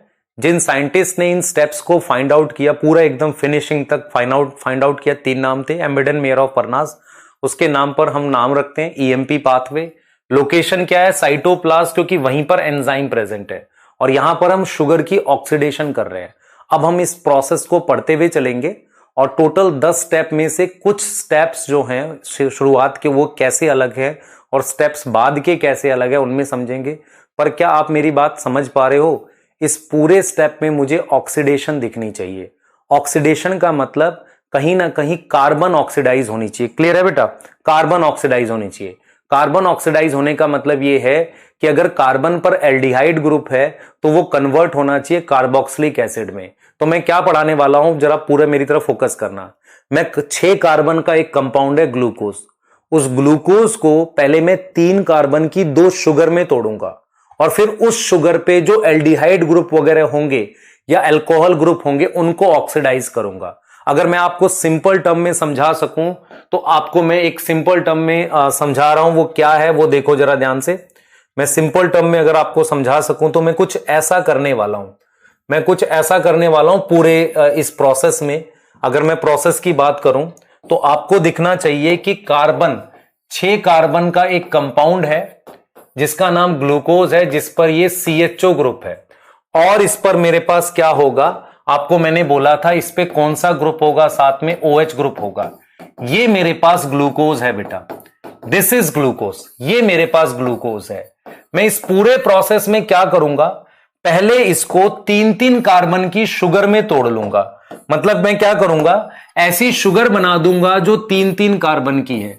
3-3 कार्बन की मान लो मैंने शुगर में तोड़ लिया इसको, 3 कार्बन की चलो शुगर बना देते हैं, ऐसे बना देते हैं, ऐसा कुछ कर लेते हैं, ठीक है। या मैं सिंपल आपको दिखाता हूं, मैंने यहां कीटोन बना दिया। अब मैंने आपको अगर डेफिनेशन कभी पढ़ाई हो तो शुगर वही होता है जिसमें एक से ज्यादा OH ग्रुप हो, या तो कीटोन हो या एल्डिहाइड हो। तो मैं इस 6 कार्बन वाले को 3 कार्बन की शुगर में पहले ब्रेक करूंगा और उसके बाद अगर आपको मैं दिखाऊं, मैं कुछ ऐसा करने वाला हूं, अगर आप देख सको मेरी बात, मैं कुछ ऐसा करने वाला हूं, अगर आप देख सको, क्या आपको यह ऑक्सीडेशन दिख रही है? इस कार्बन को मैं इस कार्बन को COH बना गया और इस कार्बन को कीटोन बना गया। मैं ये करने वाला हूं पूरे उसमें। इस टोटल में मैं कितने खर्चूंगा, 10 स्टेप लगाऊंगा। टोटल में कितने स्टेप करने वाला हूं, 10 स्टेप। तो मेरा पूरे पर्पस, चैप्टर का पर्पस ही यही है कि मैं 6 कार्बन के कंपाउंड को, मैं 6 कार्बन कंपाउंड को स्प्लिट करूंगा। स्प्लिट का मतलब होता है तोड़ना। Split into 3 carbon sugar and sugars को क्या करूंगा, ऑक्सीडाइज करूंगा। ये ऑक्सीडेशन है कि नहीं बताओ? ये ऑक्सीडाइज करूंगा, oxidise into acid, carboxylic acid में ऑक्सीडाइज करूंगा। ये पायरुविक एसिड है बेटा, ऐसा मैं इसके साथ भी करूंगा। क्या आप समझ पा रहे हो? एक कह रहा प्लीज स्टार्ट ग्लाइकोलिसिस। अभी भाई वही पढ़ा रहा हूं।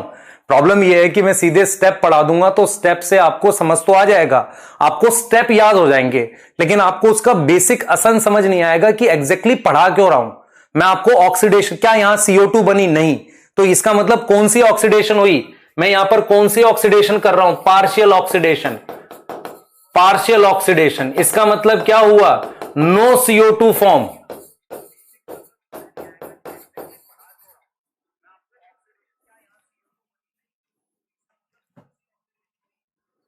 यहां पार्शियल ऑक्सीडेशन पढ़ा रहा हूं बेटा, आप समझो इस चीज को। क्लियर है बेटा? गैलेक्टोज भी एंटर करता है पर उसको मुझे कन्वर्ट करना पड़ता है, डायरेक्ट एंटर नहीं करता। डायरेक्ट ग्लूकोज और फ्रक्टोज ही एंटर करते हैं।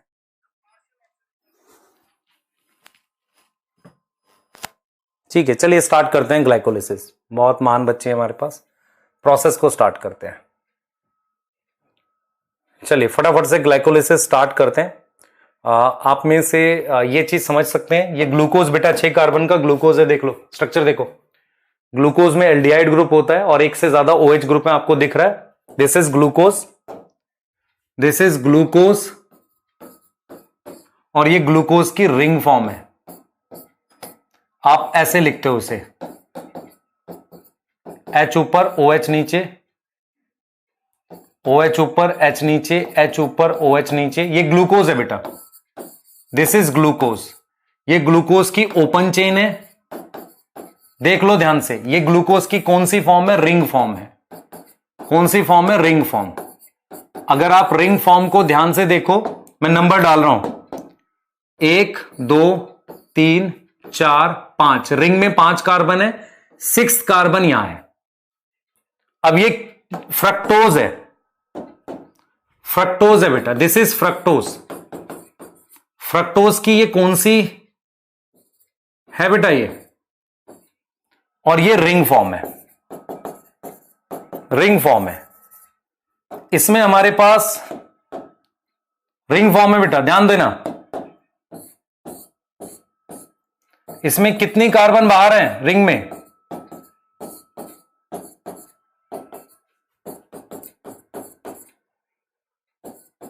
कितनी कार्बन बाहर है आप देख लो।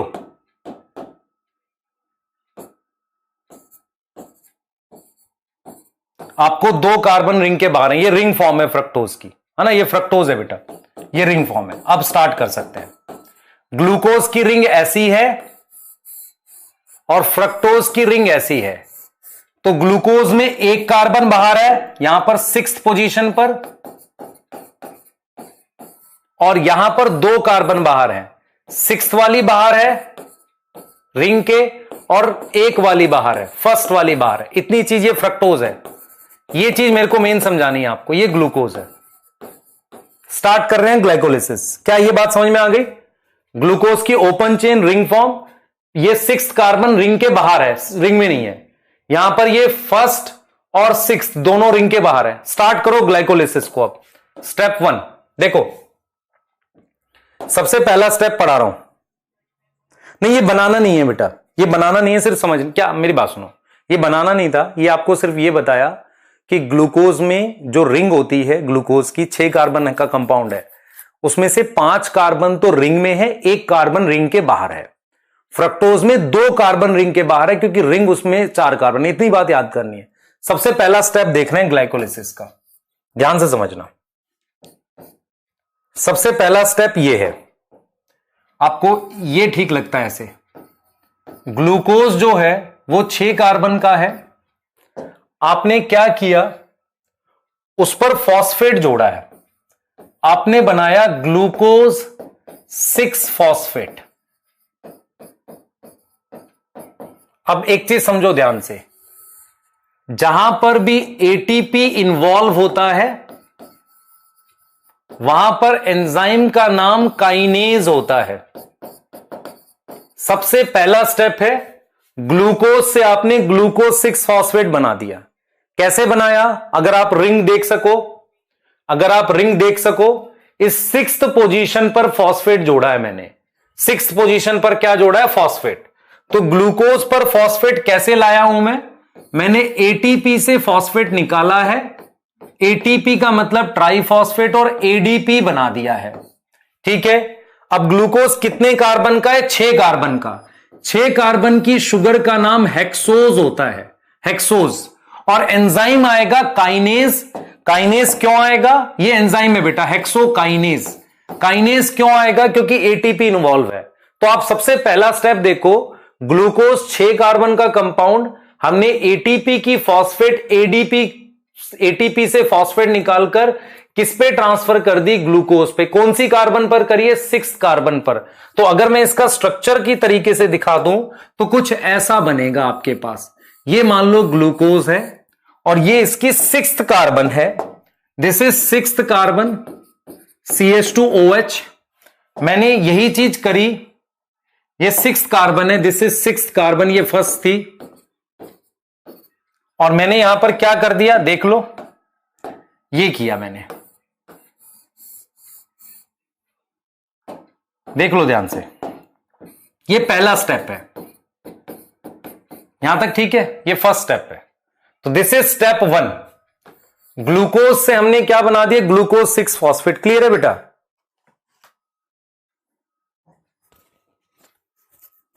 बेटा आप में से बहुत सारे बच्चों को स्टेप याद भी हो सकते हैं। रिंग फॉर्म क्यों बनी थी ये सब आपको मतलब नहीं पढ़ना, बायोमोलिक्यूल में पढ़ाऊंगा। सिर्फ ये समझो कि मेरे पास ओपन चेन नहीं होता है, रिंग फॉर्म ही होती है।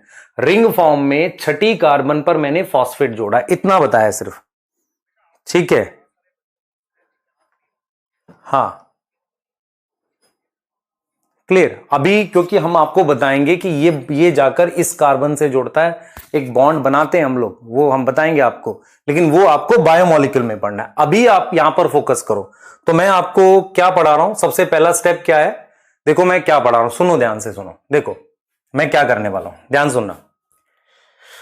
मुझे इस 6 कार्बन के बहुत फोकस करके सुनो, सारे स्टेप समझ आएंगे। मुझे इस 6 कार्बन के कंपाउंड को तोड़कर 3-3 कार्बन के 2 शुगर बनानी है।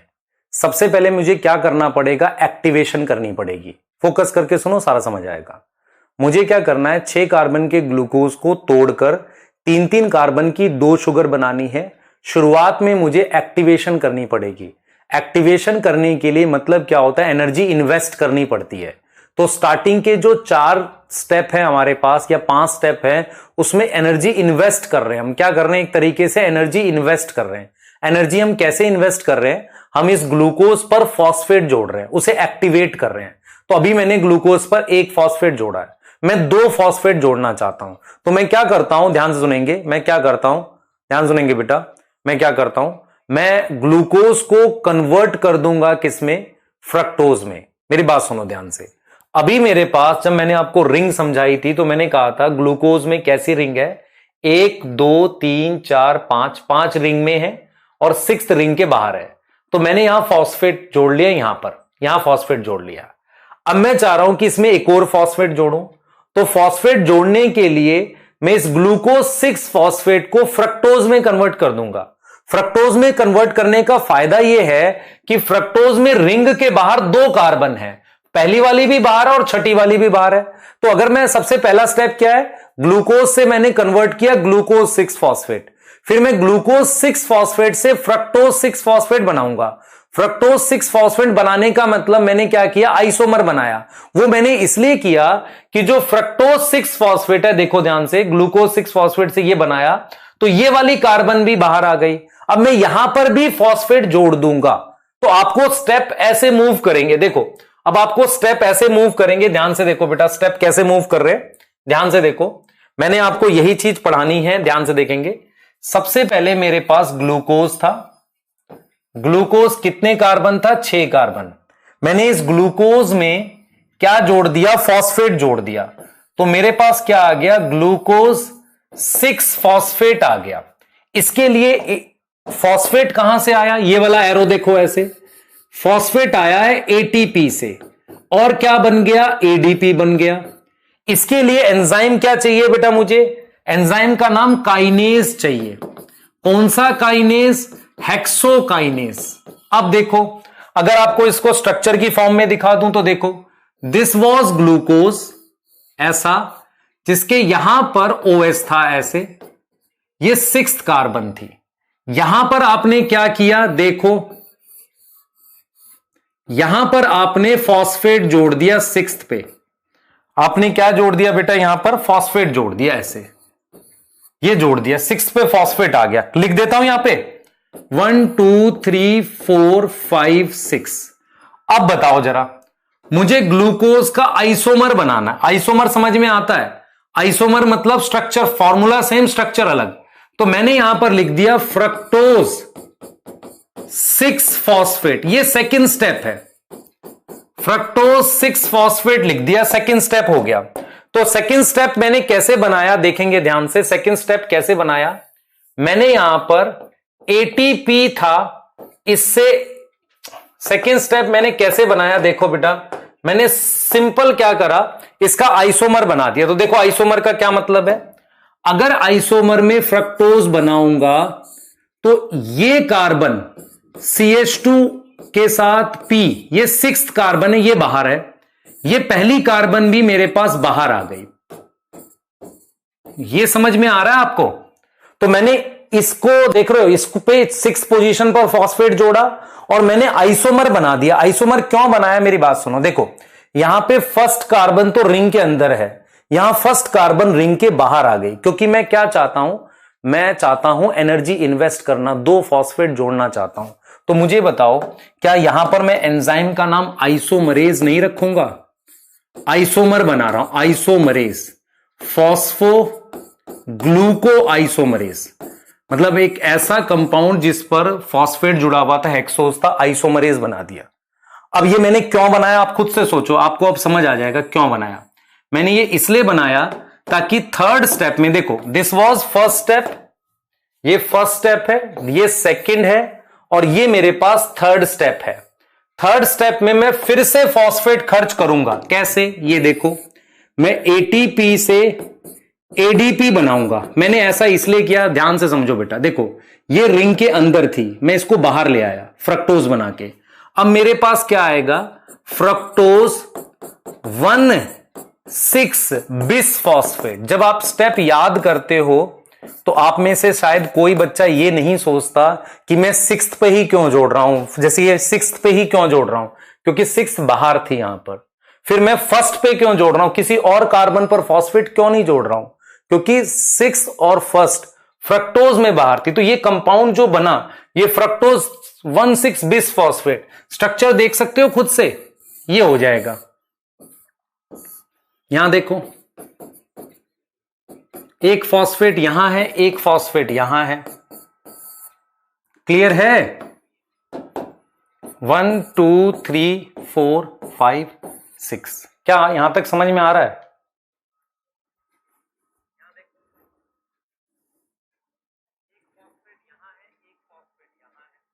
बेटा आप में से, जैसे मान लो आपको मैं याद करा दूं, ग्लूकोज, ग्लूकोज से ग्लूकोज 6 फॉस्फेट, फॉस्फेट जो था 6 पोजीशन पर चला गया। आप सवाल भी तो पूछ सकते हो 6 पे क्यों जा रहा है, फर्स्ट सेकंड पे क्यों नहीं जा रहा, क्योंकि रिंग के बाहर है ना 6। फिर मैंने कहा कि ग्लूकोज से फ्रक्टोज 6 फॉस्फेट बना दिया। तो आप ये नहीं पूछोगे कि सर फ्रक्टोज बनाया क्यों, क्या जरूरत पड़ गई थी, क्योंकि ग्लूकोज में रिंग में 5 कार्बन है, फ्रक्टोज में रिंग में 4 है, तो 2 कार्बन बाहर हो गई। तो वो इसलिए बनाया ताकि फर्स्ट कार्बन बाहर आ जाए। अब क्या करोगे, दोबारा फॉस्फेट जोड़ दो। तो जो तीसरे स्टेप में मेरे पास फ्रक्टोज 1,6 बिसफॉस्फेट आया, तो मैं ग्लूकोज 1,6 बिसफॉस्फेट नहीं बना रहा, मैं ग्लूकोज फ्रक्टोज 1,6 बिस। तो आप ये भी तो सोचो ना, रीजन भी तो होना चाहिए। ऐसा थोड़ी मैं सिंपल कर दूं, वहां जुड़ गया, वहां जुड़ गया, वहां जुड़ गया, कारण तो होना चाहिए ना। मैंने क्यों बनाया आइसोमर, मुझे क्या जरूरत थी, मैं ग्लूकोज 1,6 बिसफॉस्फेट भी तो बना सकता था। Why we can not make glucose 1,6 bisphosphate, क्यों नहीं बना पा रहा हूं, क्योंकि ग्लूकोज में रिंग नहीं है ना, रिंग देखो कैसी है, और उसमें यह बन सकता है फर्स्ट और 6 पे। क्लियर, यहां भी काइनेज चाहिए। अब ये काइनेज कौन सा काइनेज होगा भाई, ये वाला आइसोमरेज कौन सा है, फॉस्फोग्लूको, मतलब ग्लूको फॉस्फो वाला आइसोमरेज। तो इसका नाम फॉस्फोफ्रक्टो काइनेज नहीं होगा।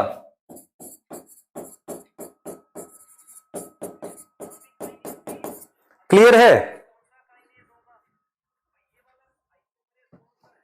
अब मुझे बताओ थर्ड स्टेप में, ध्यान सुनेंगे, अगर मैं फॉस्फेट जोड़ रहा हूं तो इसे मैं कहूंगा फॉस्फोराइलेशन, फॉस्फोराइलेशन कहूंगा फॉस्फेट जोड़ने वाले स्टेप को। तो इसे मैं क्या लिख रहा हूं, आइसोमराइजेशन। इस स्टेप को क्या लिखूंगा, आइसोमराइजेशन। और इस स्टेप को मैं क्या लिखूंगा, फॉस्फोराइलेशन। आ रहा है समझ के नहीं, बताओ, या 3 स्टेप तक समझ में आया?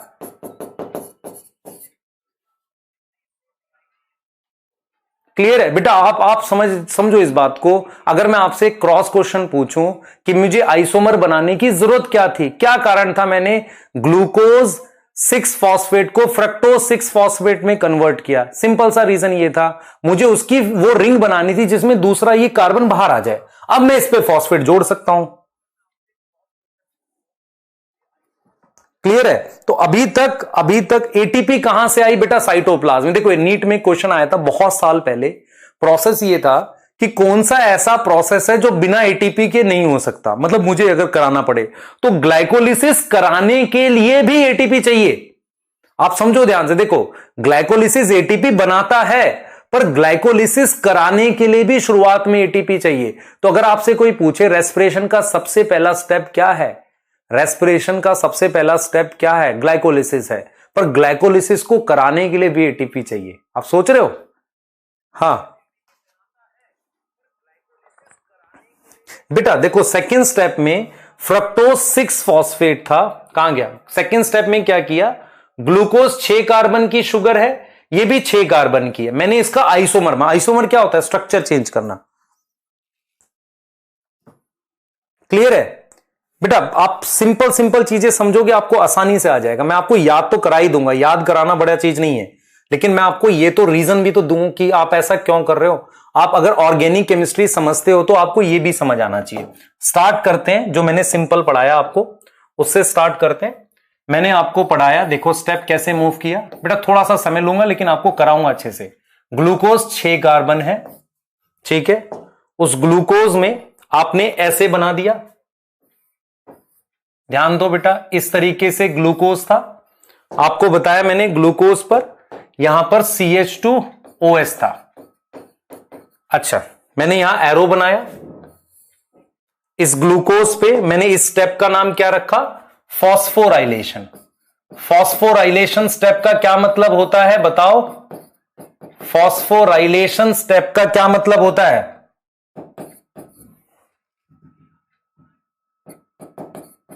फॉस्फोराइलेशन स्टेप का क्या मतलब होता है? एटीपी अपनी फॉस्फेट इसको दे रहा है, एडीपी को, मतलब एटीपी ने अपनी फॉस्फेट यहां दे दी। नंबर डाल दो, आपके लिए और आसान हो जाएगा। ये 6 कार्बन थी, यहां जुड़ गया, तो मेरे पास जो कंपाउंड बना उसका नाम क्या है? ग्लूकोज 6 फॉस्फेट बना। एंजाइम का नाम देखो, हेक्सोकाइनेज। अब यहां पर एक इंपॉर्टेंट पॉइंट जो बता रहा हूं आपको, इसे Mg+2 चाहिए होता है, Mg+2 चाहिए होता है हेक्सोकाइनेज को। अब आओ आगे, ग्लूकोज 6 फॉस्फेट को मैंने किस में कन्वर्ट कर दिया? फ्रक्टोज 6 फॉस्फेट में। अब आप देख रहे हो ये भी 6 कार्बन है, ये भी 6 कार्बन है, फर्क कहां है? फर्क कहां है? इस स्टेप का नाम क्या रखा मैंने? आइसोमराइजेशन। आइसोमराइजेशन रखा। तो पहला स्टेप ये था, दूसरा स्टेप ये हो गया, मैंने आइसोमर बना दिया। एंजाइम का नाम आइसोमरेज। एंजाइम का नाम क्या रखूंगा बेटा? आइसोमरेज। पूरा नाम फॉस्फोग्लूको आइसोमरेज। फॉस्फोग्लूको आइसोमरेज। अब आपने क्या किया?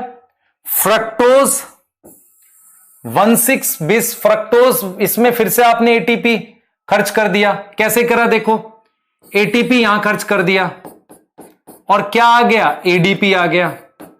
इसमें भी आपने क्या किया है बेटा? फॉस्फोराइलेशन की है। तो पहले आपने फॉस्फोराइलेशन कौन सी कार्बन पर करी थी? पहले आपने कौन से पे करी थी? फर्स्ट पे, इस पे 6 पे करी थी। अब आपने किस पे कर दिए? फर्स्ट पे। तो फॉस्फोराइलेशन के बाद बन गया फ्रक्टोज 16 बिस का मतलब 2 होता है, बिस फॉस्फेट। आपको यह समझ में आना चाहिए। थर्ड स्टेप था बेटा, एंजाइम का नाम फिर से काइनेज।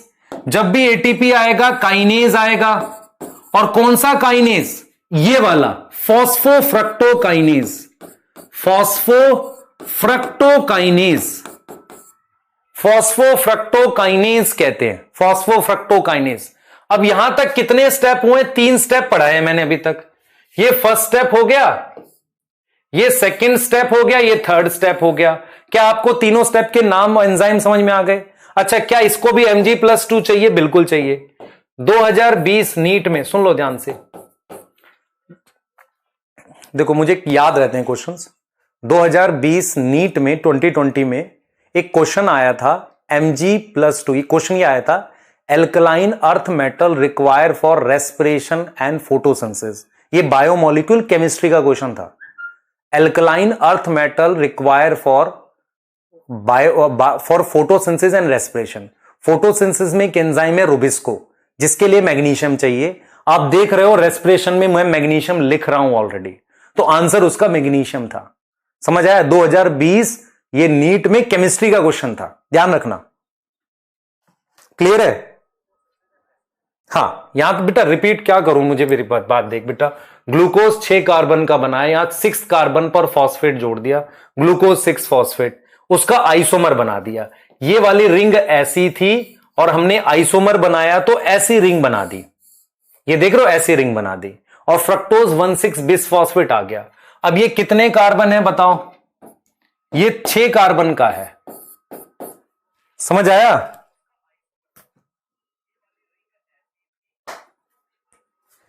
क्लियर है? 6 कार्बन का है। अब देखो बेटा, अब देखो मैं क्या कर रहा हूं, मैंने रिपीट ही तो किया है यार ये।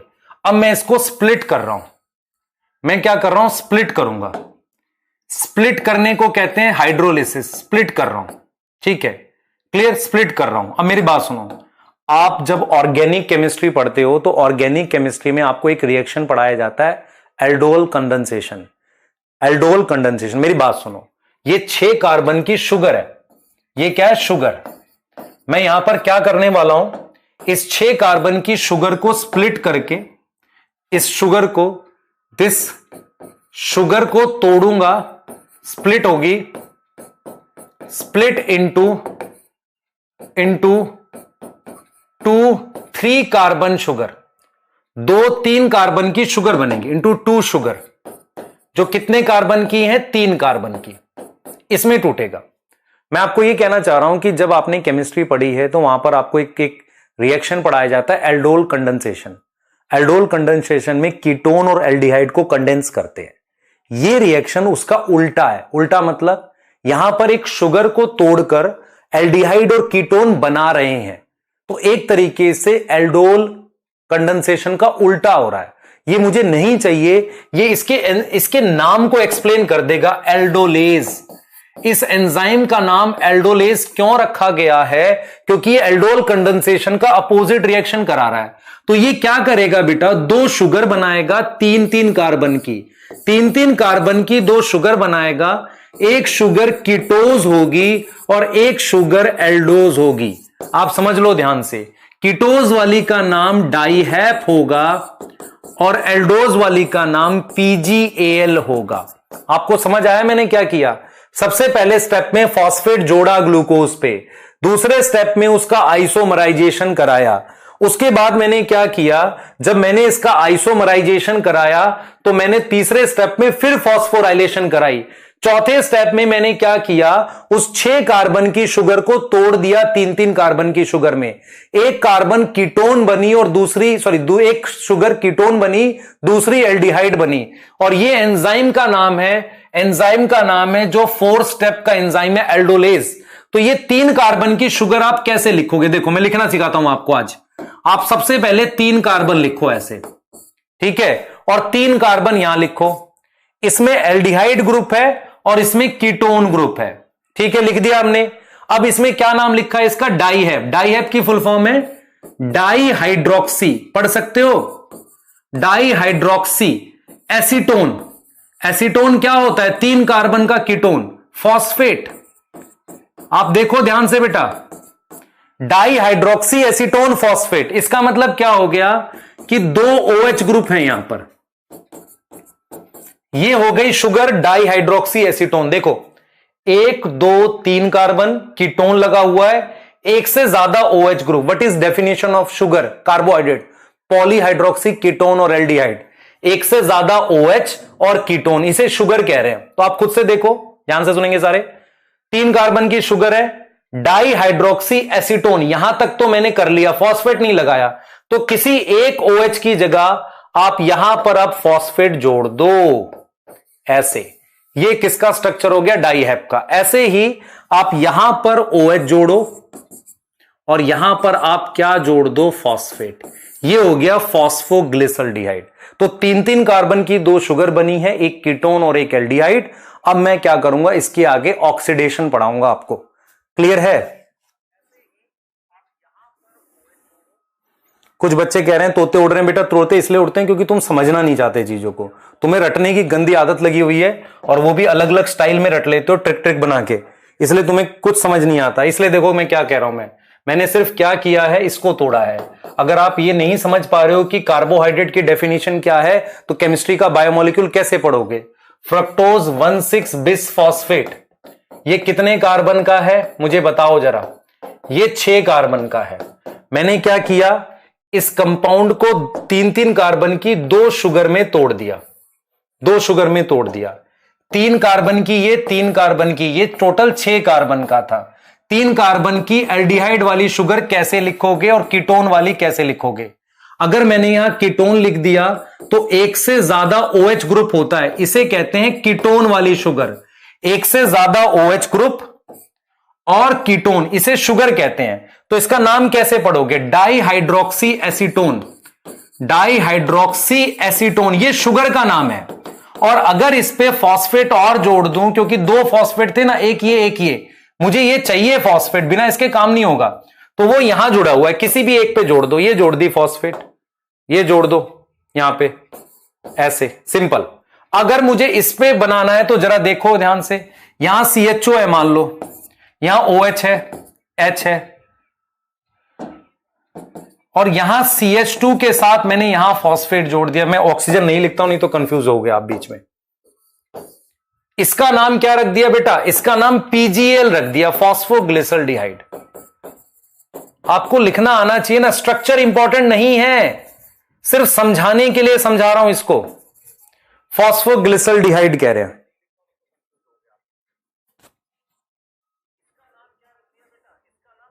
राशि लिख रही है, मैंने गलती कर दी 11th में साइंस कर लेके बेटा, बिल्कुल सही बात है।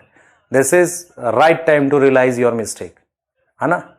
हाँ, कई बार हमें भी ऐसा फील होता है बैच स्टार्ट करके गलती करती, पर जब रिजल्ट्स देखते हैं और बच्चों की डेडिकेशन देखते हैं तो हमें फील होता है नहीं बना लेंगे डॉक्टर, काफी सारे बना लेंगे। हाँ, कई बार ऐसे डीप डिस्कशन होते हैं हमारे अलग सर से कि क्या हम बैच सही चला रहे हैं, क्या इतने सारे बच्चों को हमें पढ़ाना चाहिए। बिल्कुल पढ़ाना चाहिए। अगर हम 2 लोगों का भी पर्पस सॉल्व करते हैं तो क्यों नहीं पढ़ाना चाहिए। हाँ ठीक है। अभी बेटा आपको क्लियर होना चाहिए, क्या आप एल्डोल और ये समझ पा रहे हो, कीटोज, और मैं थोड़ा सा साफ लिख दूंगा तो आपको और अच्छा लगेगा। ये एक्चुअल में क्या, ये बहुत खोल के लिख दिया गया है। ये देखो, ये है डाईहाइड्रोक्सी एसीटोन फॉस्फेट, ये है डाईहैप, इसे डाईहैप कहते हैं, डाईहाइड्रोक्सी एसीटोन फॉस्फेट। आप डाईहैप ही याद करते हो। ये कीटोज शुगर है, अभी तक सारी शुगर थी। यहां आ जाओ, ये PGL ड्रॉ कर रहा हूं। PGL देखो कैसे बना रहा हूं।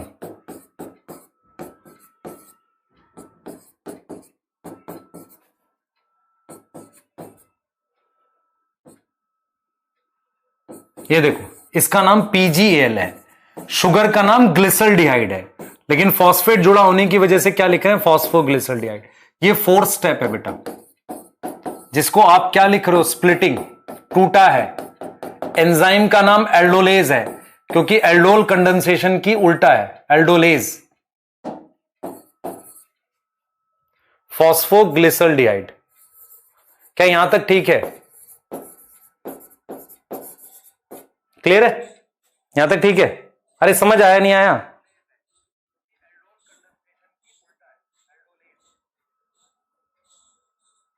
ठीक है। हाँ बेटा, मैं आपको समझ में मेरी बात सुनो। ये चैप्टर एक तरीके का ऑर्गेनिक केमिस्ट्री है। अगर मैं ऑर्गेनिक केमिस्ट्री एज्यूम करो, आपको एक भी स्ट्रक्चर ना बनाया जाए, सिर्फ लिख कर पढ़ा दी जाए, नाम लिख लिख कर, और बार बार मैं रिपीट कर दूं, ये याद कर लो, याद कर लो, याद कर लो, और आपको याद भी हो जाए, क्या आप कभी समझ पाओगे उसे, नहीं। ठीक है, तो फिलहाल मैं इसको यहां रोकूंगा, और मैं आपको आज 45 मिनट्स का या 1 आवर का एक एक्स्ट्रा लेक्चर दूंगा, जिसमें मैं ग्लाइकोलिसिस कंप्लीट करूंगा। प्लीज देख लेना, क्योंकि मैं समझा के ही पढ़ा पाऊंगा, वैसे नहीं करा पाऊंगा कि मैं आपको सुपरफिशियल करा दूं। उससे नुकसान क्या होगा, जैसे मैं अगर आपसे कहूं कि आप MBBS में जाओगे तो आपको समझ आएगा। बेटा देखो, MBBS में सबसे ज्यादा नुकसान उन बच्चों का पहुंचता है जिनके लॉजिक डेवलप नहीं होते।